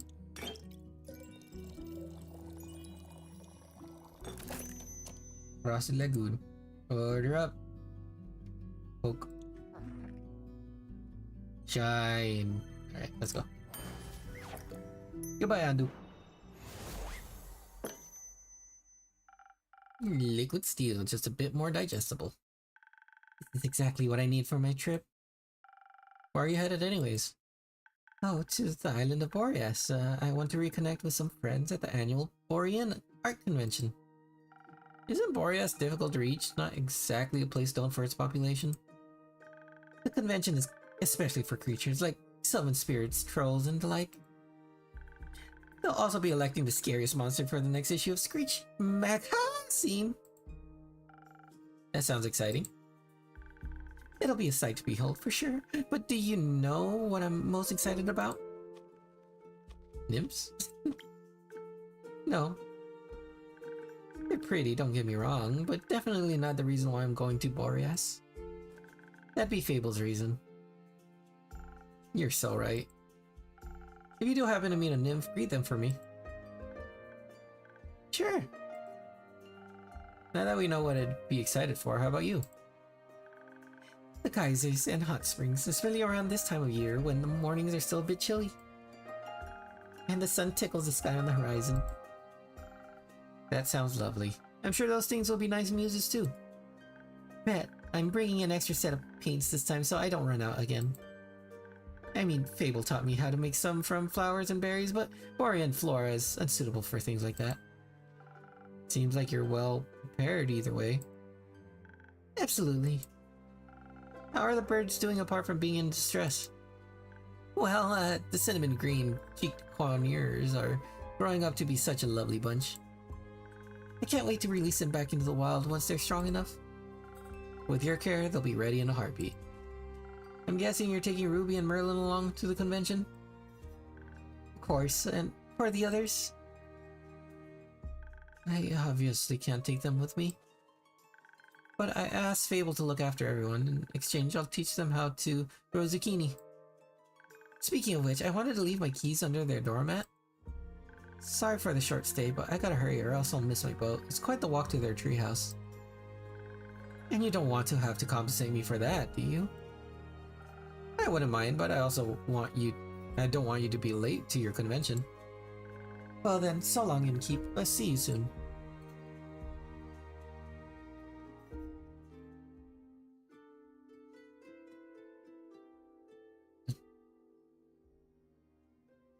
Good evening. Good evening, Fable. Did you have a good day? I did. I visited Mr. Dragon and the other werewolves. Told them about Caroline's quest and the Wyvern Chimera. Oh, so you heard about that. She told me before she left, in case she told me some things to pass on to Mr. Dragon and that I can't repeat here. I think she's happy he's back. I think so too. Did you have tea with the werewolves? Of course, we had a grand time together. I mentioned how much fun I had with the moon signs. So they taught me more about the stars and their hidden meanings. Which stars? Both sets. They specialize in Cassiopeia. You know, the night sky constellations on the astral plane and all. But they have one astrologer who knows a lot about their reflections in the pools of primordial sea. And she promised to teach me about that too. I can't wait to learn about how sea mirrors echoes and distorts the constellations. That's how she pitched it. Exciting, right? Very. That's what I thought. So well... What is it, Fable? I may or may not have finished that little gift I was talking about yesterday. Or rather than, that Carolyn was talking about. You know, the little keepsake from my time with the werewolves? Yes, I recall. A reminder of my very first successful quest. I just didn't know if you... I like trinkets. Oh. What is it? It's a piece of embroidery of a constellation. The werewolves taught me how to do it. While the astrologer told us stories and myths about the stars and their twin reflections, I imagine it could be a constellation from a faraway realm. I call it the Little Dipper.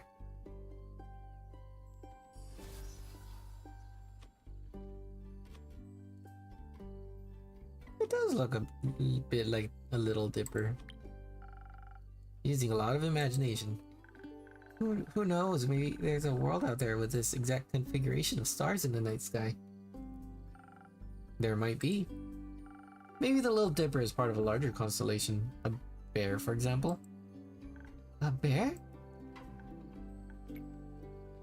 Oh, in a cube. I think you might be the one dreaming something up now. Most likely. Are you fond of the stars surrounding us?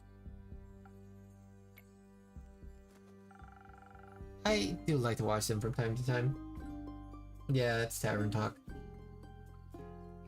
Oh, really? Do you prefer the stars of the astral or the primordial sea?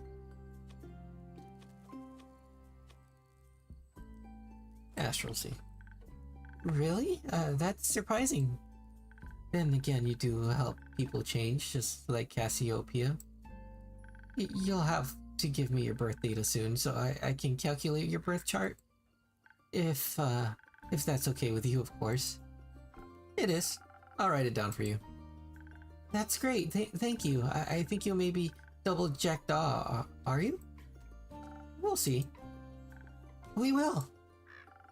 Until then, care for a drink to wind down? Or something more zesty, perhaps? A drink, please. I think I figured out how to make my own zest. Happy to hear that, Fable. Drinks, not sure how to make those just yet. Especially those with the right balance. I'll still have to make the rounds around the grove later. So could you make me something that will keep me awake and agile? Do you think you know me well enough to guess what I might need? I'm already on it. Thank you. Thank you, one moment. And of course she means so strike. As always. Or they mean, sorry, they mean she. Yoink. Yoink. Yoink. Yoink.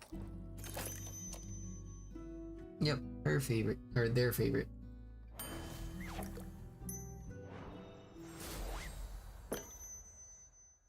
Here. Thank you. This is delicious. You always know what I need. I think you may also need a break, so maybe stay a while before heading back. That sounds like a good idea. I'll just idle here a bit if that's okay. Always. Enjoy your rest, Fable. Thank you. Greetings, innkeeper. Greetings, Kyle. Greetings, green creature. Greetings, Mr. Vampire. Oh, how polite. Are you enjoying your drink? I am, thank you. Then I shall leave you to its inspiring aftertaste. Innkeep, say, did you move your inn by any chance? It took me hours to find it. I did. Haha, I knew it. Your silly tricks won't work on me, mortal. Or, well, I'm not certain you are mortal, but you have silly tricks nonetheless. I instantly spotted the new alleyways that have formed themselves around your establishment. Perhaps I even got lost in them, in their winding paths and dark corners. Anything could be hiding within them. Like a vampire? No, silly snack. I don't need to hide. Except during games of hide and seek, I am very good at those. Maybe the inn wanted to play around with you. Mayhaps, but it underestimated my skill. As a 3-time hide and seek world champion, I will never lose to such a youngling of an inn. It's not that young. What is it even rotting yet, dear innkeeper? It still has many eons ahead of it. I like the idea of that. As a celebration of match well won, may I offer you a drink? Yes, I think that would be well deserved. Has that delicious blood of yours made it onto the menus yet? Not yet. Shame. Then I shall have some of that fox blood again, please. It does make my bones feel more sturdy. Coming right up.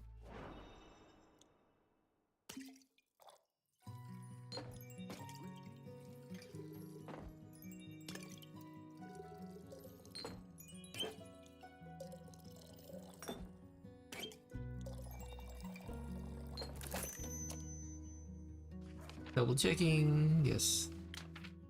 Brawler is correct. Okay. Goodbye, Andu.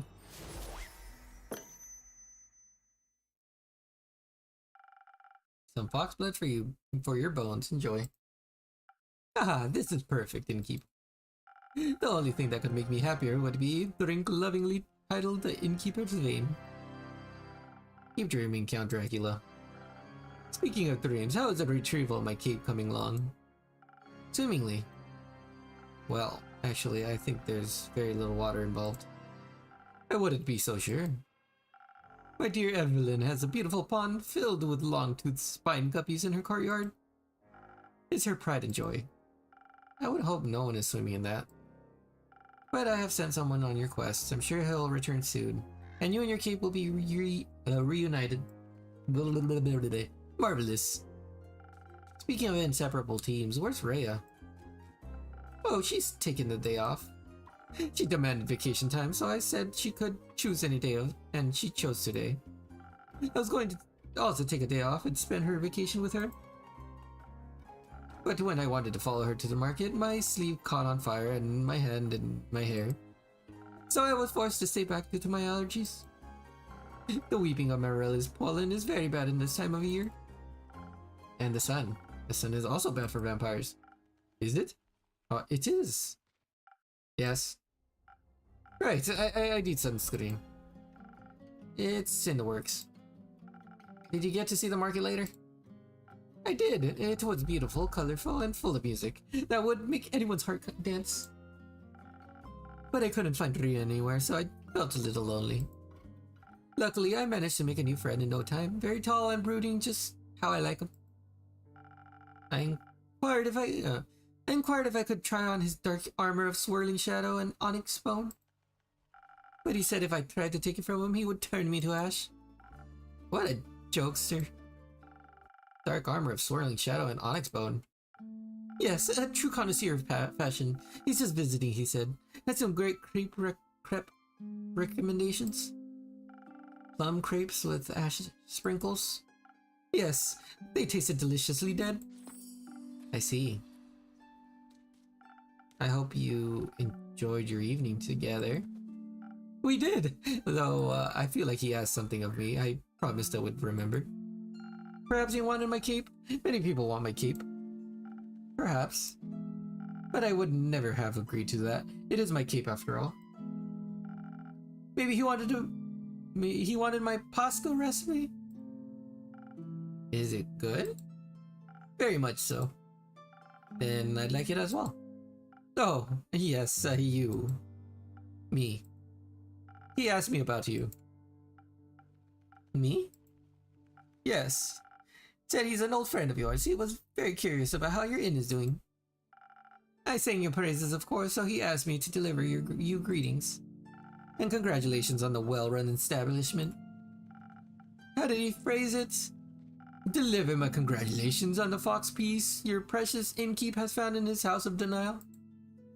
Very poetic, if you ask me. Very. If only I could remember his name. Does my description of him ring any bells for you? No, I'm afraid not. Too bad. He must be an old childhood friend. Maybe you went to high school, to school together. I heard many friendships are formed in such halls.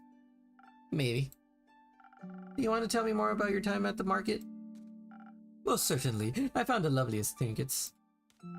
Like a little stuffed bear with a tiny raincoat and a present elder moon necklace.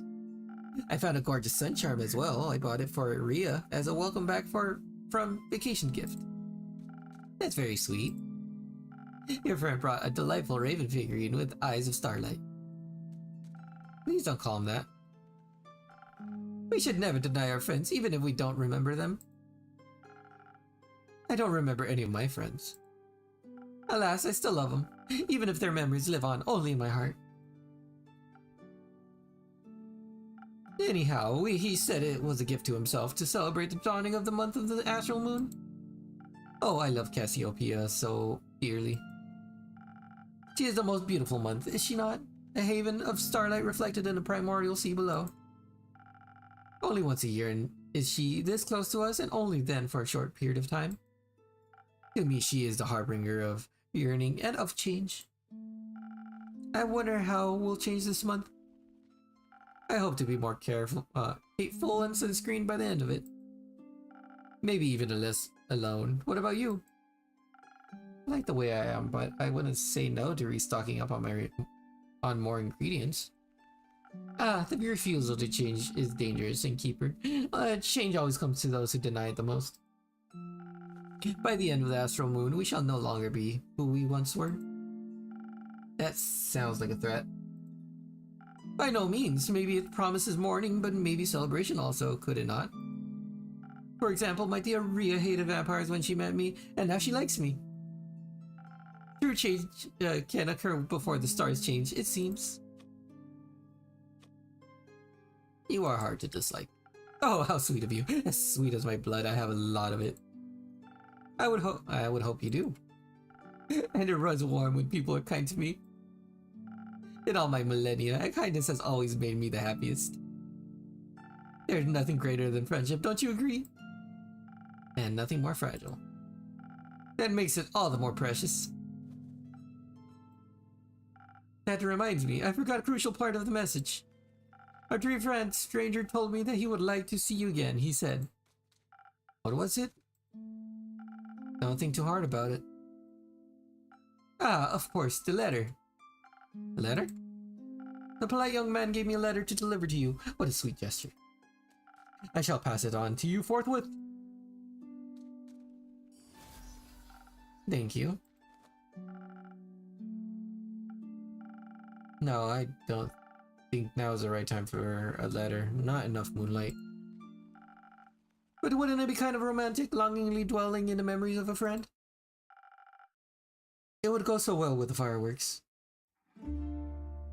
What fireworks? I have no clue. He said he hopes you'll enjoy them. Fireworks? Fireworks doesn't that sound lovely? I hope they aren't part of a private event. I think that would be difficult to do with fireworks. I don't mean to interrupt, but what is a little fun? Look outside. I think the fireworks have started. Oh, how beautiful! They're falling from the sky. Hello, little fireworks. No, does it space out? Sparkle on. Those aren't fireworks. They're stars.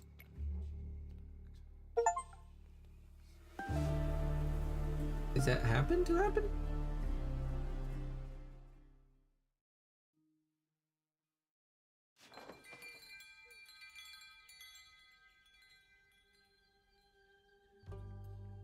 Picking up the pieces, first of the astral moon. Act 2, Starlight, Sonata.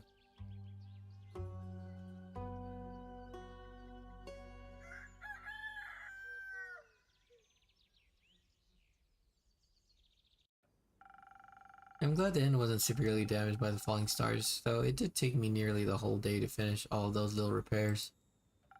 The building might still look a little battered, but it could be worse. Hopefully none of my customers got hurt yesterday. It's not much, but I should surprise them with a new drink on the menu. That way whoever comes in can get at least a small taste of normalcy. I think that sounds like a good plan.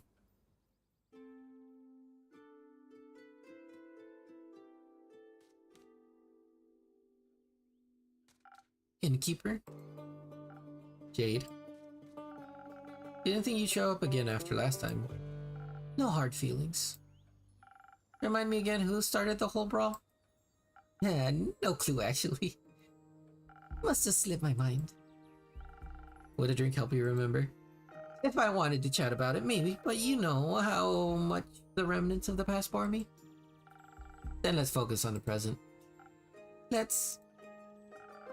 didn't come all this way to revel in old times after all, although I brought you something I knew you'd find useful. Just in case you did remember who started the brawl. Oh, this is interesting. It's some thunder sage. I found it on one of my jobs but didn't have any use of it. Just don't try to boil it out of tea out of its leaves. Tastes dreadful, numbs your tongue. You seem to be speaking from experience. Your tavern seems to be getting on in years. Seems like nothing can escape the grip of time. Wasn't even sure if it was still open. Is it that bad? I guess some would say age adds character. What would you say? I'd say you've gotten old. Ouch. Oh, don't take it too personal. You've still got some of your old appeal. Yes. You can't be honest, you know. You're not my type. That's okay. Perhaps your drinks are my type, though. Perhaps your drinks are my type, though. What can I serve you? Something that'll keep my mind sharp. You never know what will come your way next. Gotcha. Blub. A blub. Wait. Intelligence. That was the... Wait, what is the... Sunrise, sun breeze. Oh, it gives you... Okay. Sparking Nebula. Oh, I did that one wrong. Oops. Here you go, little one. Drink! Okay.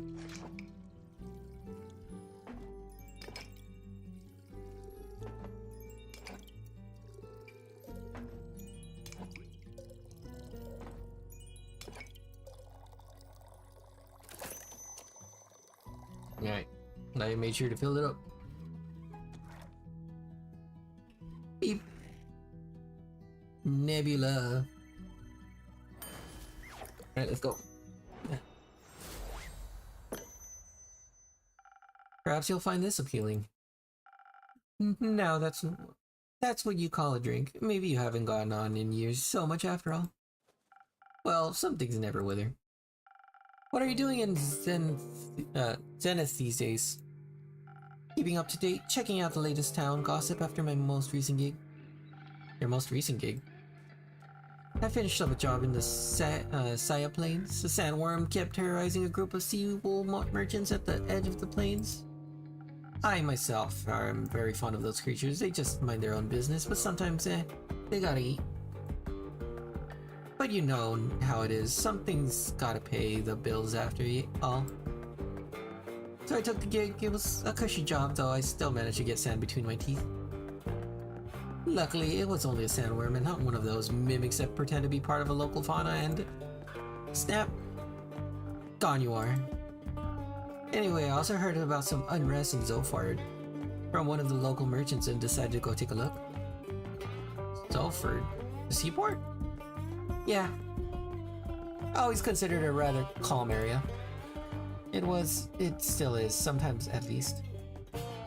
Initially, I thought the unrest was related to the local thieves guild. So I went there to deal with some bandits, look at their most wanted list and cash out. Though there was no real change though, so I didn't pick anything up. Other than a few hush whispers at the marketplace status. Something about some archmages familiar that went missing or whatever. Perhaps a job for you. I'm not a welfare association. Like, what do I care about missing familiars if no one's going to pay me, you know? Of course. I was way more interested in hearing about the undead on the other side of the country that my colleagues were mumbling about. So I came here, and naturally I couldn't resist coming by to see how you were holding up. I'm doing very well, thank you. Well, that's good news, especially considering the state of your tavern. It's not that bad. Sure, whatever you say. So, do you know anything about those undead? Not really, I've been a bit occupied with cleaning this mess. Yeah, right.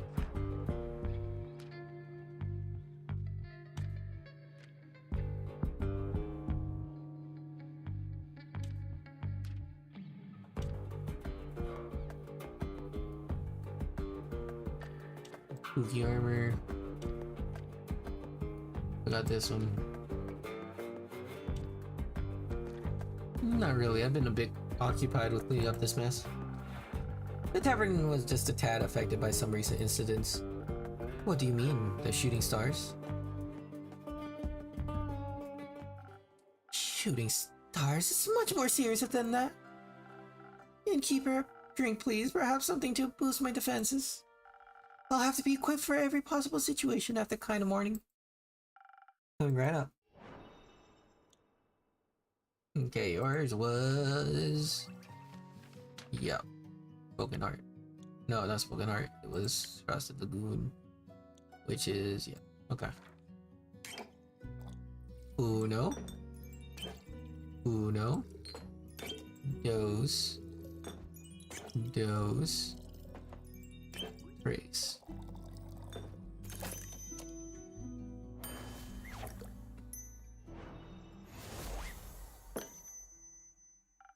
Please enjoy. Like dragon scales, sturdy strong. Flawless. I'm glad I could impress. You have no idea how much this catastrophe has affected the poor citizens of Zenith. And my day off. I can't only imagine what scars it must have left on the rest of the country. I mean, if some stars rain managed to affect not only the tavern, but also the whole city, it must have been pretty bad. Speaking of which, I'd be happy to help you fix this place up. If the money's right, of course. No, thank you. I'm closing up early today and tomorrow to take care of things. Alright, Chief. The offer stands. What? You don't really believe it was just shooting stars, do you? What else? What could it have been? Have you not seen the damage?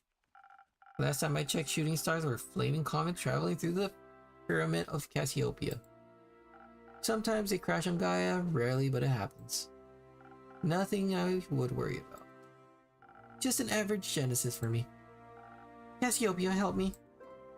What? You know something I don't? Perhaps. Oh, do enlighten me, please. Well, it seems you're not aware of who you're talking to. Nope. My name is Lithia. Oh, Lithia Anwar. I'm a devotee of the great dragon Cassiopeia, bringer of change and a lady of the Gilded Sea. I fight for those who cannot fight for themselves, bring justice to those who wouldn't bring doom.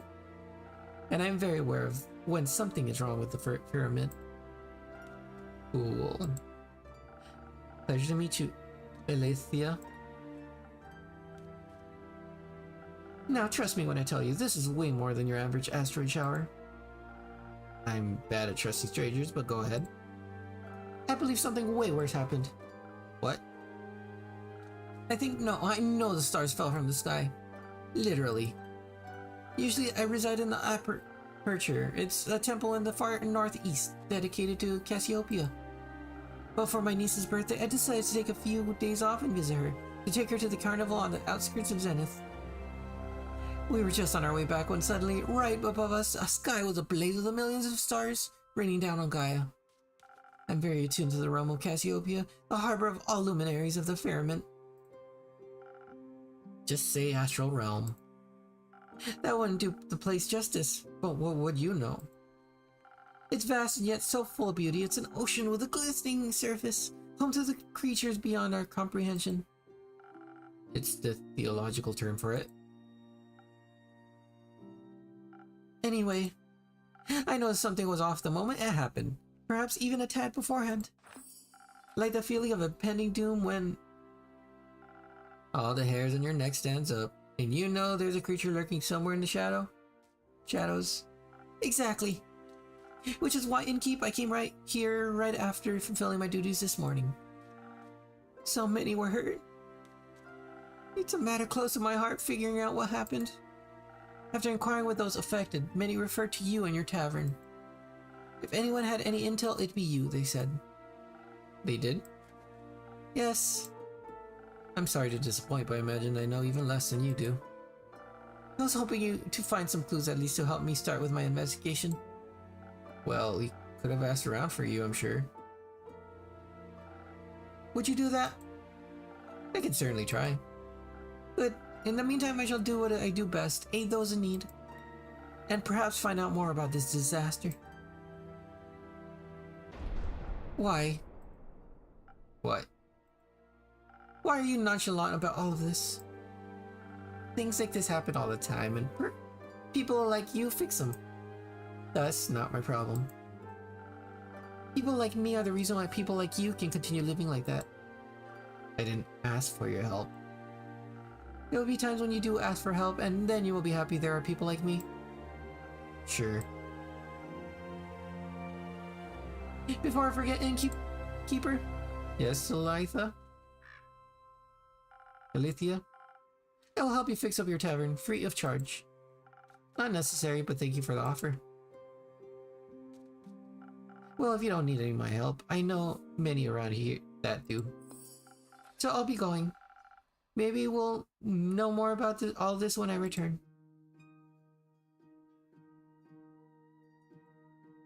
How dramatic. Isn't it normal for divine devotees to act like that in times of crisis? Not sure if I call this a crisis. Sure, if it's like she said and the literal stars fell from the literal sky, then yeah, that's odd. But then again, I'm sure Cassiopeia would have stopped it from happening if she'd wanted to. Are you religious? No, but I don't deny the dragon's existence, which means I'm more than confident in saying that if they want to be worshipped, they should work for it. Well, we all work for something. I work to get paid, you work to get paid, and they just get paid without working. I wouldn't say they aren't working. Then what are they doing to help in a crisis like this? They're taking care of the grand scheme of things. Wishful thinking.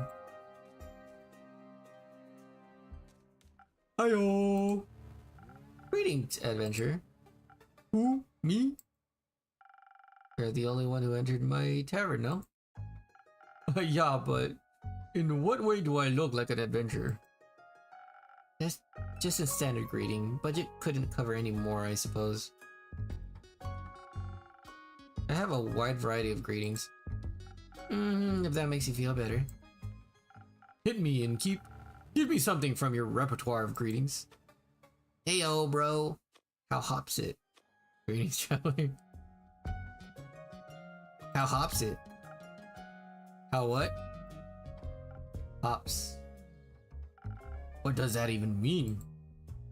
I think it means how's it going? Ah, cool. Wait, are those tattoos? Whoa, they look so cool. Thanks. These are my bones, actually. Oh, whoa. What's your name? Who are you? Tell me everything. Jade, you. Iniko. Cool name, Jade. Can I steal it? What? What? I'd prefer it if no one stole anything. Drinks. Got it. Can I have a drink then? If I can't have your name. Of course, what do you want? What do you have? Everything. What do you need most right now? Something that'll make me more swift and agile. Like a slippery worm, can't risk getting caught after all. What? What? Worms can be slippery. That wasn't... Never mind.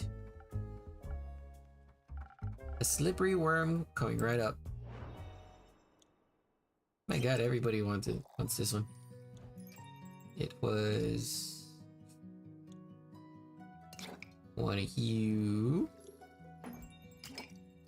One of you. One of you. And finally you. Yep. And I didn't need to put any infusions. Nope. Pet. Goodbye, Andu.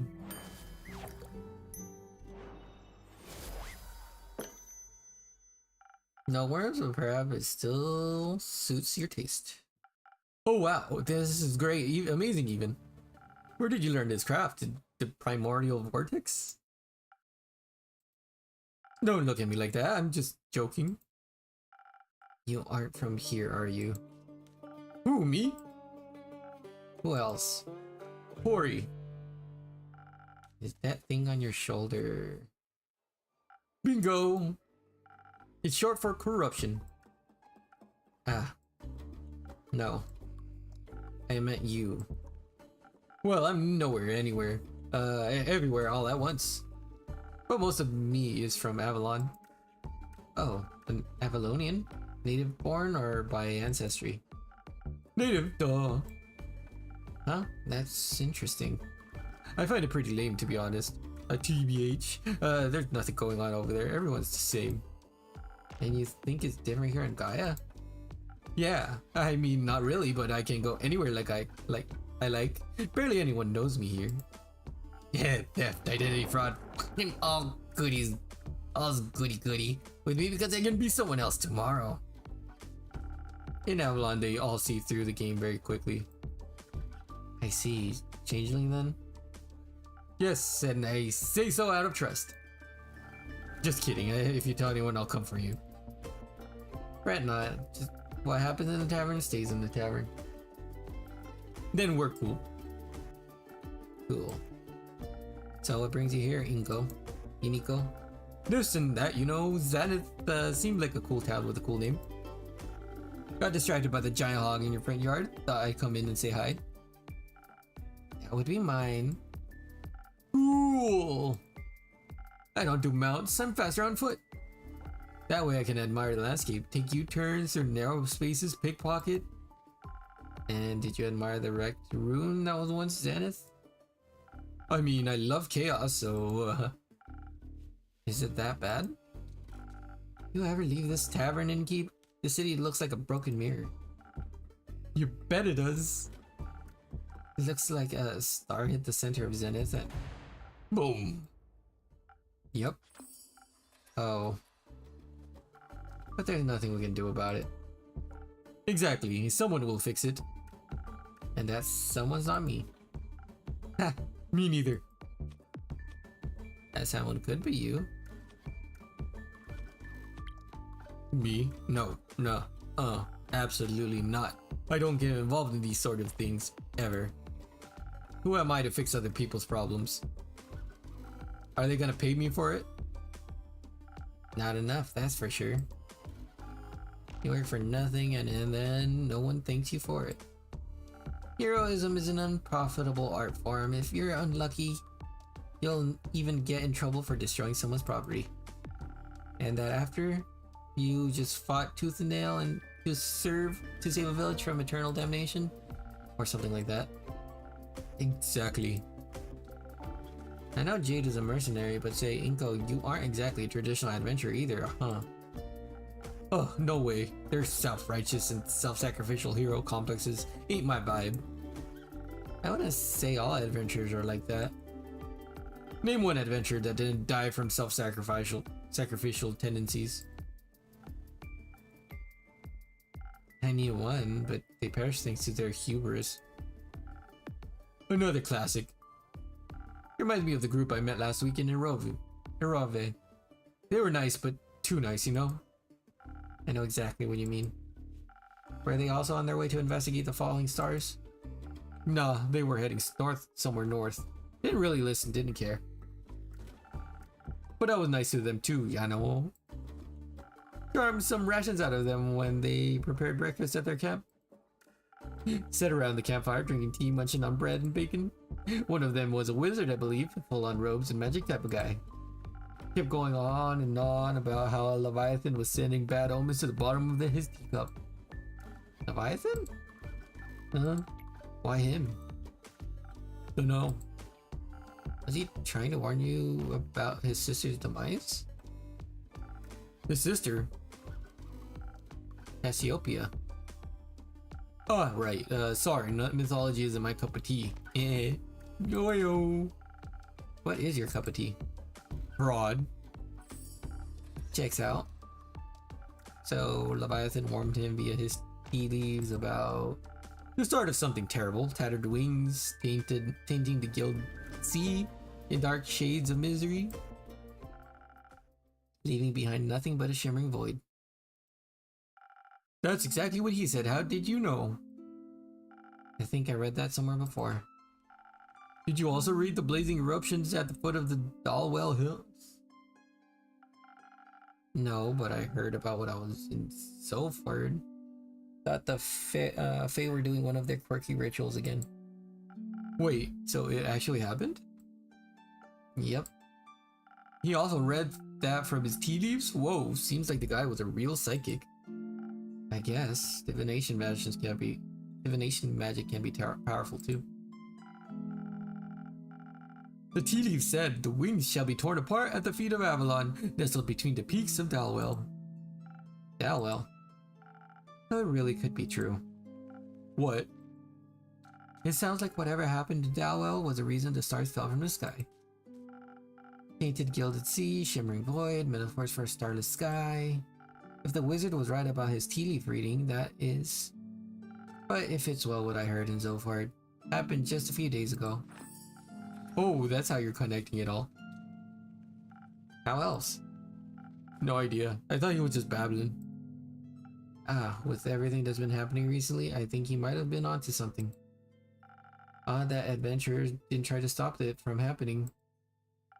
Perhaps no one would pay them for it. Or their other job paid better. Maybe they didn't want to be held responsible for any possible repercussions. Maybe they just realized they can't save everybody. Maybe they were just pretending to be adventurers. Maybe they were the cause of all this and were just bragging about it, thinking I'd stop them. No. Enough with your maybes. They're pointless and aren't helping anyone. I'm getting a headache. I'll go get some fresh air. So long, Innkeep. Merry hunting, Jade. No, it's just you and me, Innkeep. Indeed, Inko. But not for long. I'm getting bored and I'm broke. So you're going to look around town. Surely some people don't need their shiny things anymore. Good luck finding someone to help. That definitely isn't me. So far, I haven't been disappointed by the others. You know how to never ever get disappointed? How? You never have expectations, duh.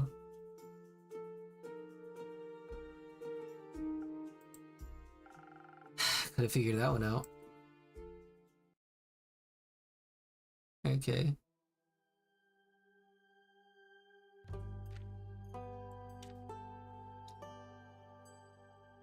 Okay, so Psychic Wizard foretold to start falling in the apparently it's just a fragment of a calamity that can be traced back to Dalwell Riverbanks.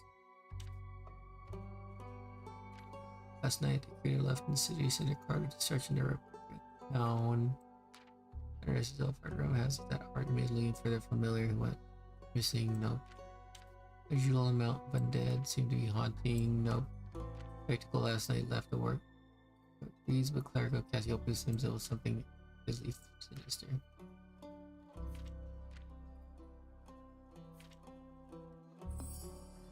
Twinkle, twinkle, deadly star. Beautifully yet disastrous starfall left Zenith in shambles. The city and surrounding farmlands are destroyed, and some people are left homeless. Mere meteor shower wouldn't leave the entire night sky empty. So what exactly happened? Is it a harbinger of something more ominous yet to come? Whatever it may be, it's said that a fragment of his calamity can be traced back to Dalwell, an island to the south of Vizio.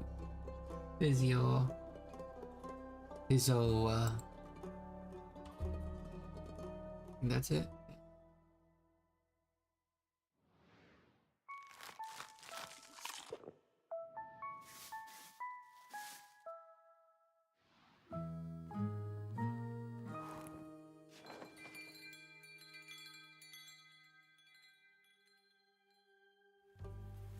A New Dawn, second of last Moon, Starlight Sonata.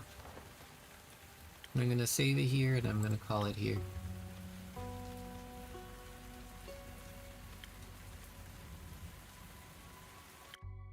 Yeah, I was able to make it at least, I want to say 2 chapters, 2 days, 3 days farther than I made it before. That's pretty good. I still cannot get a couple of voices down. I don't know what I want them to be. But well, that's how it be sometimes. That's how it be sometimes. Thank you very, very much. Thank you for joining Scarecrow. Appreciate it. But yeah, it's a fun game. I think I'll try to finish this one off next time. If not... No, I think I'll probably finish this one off next time.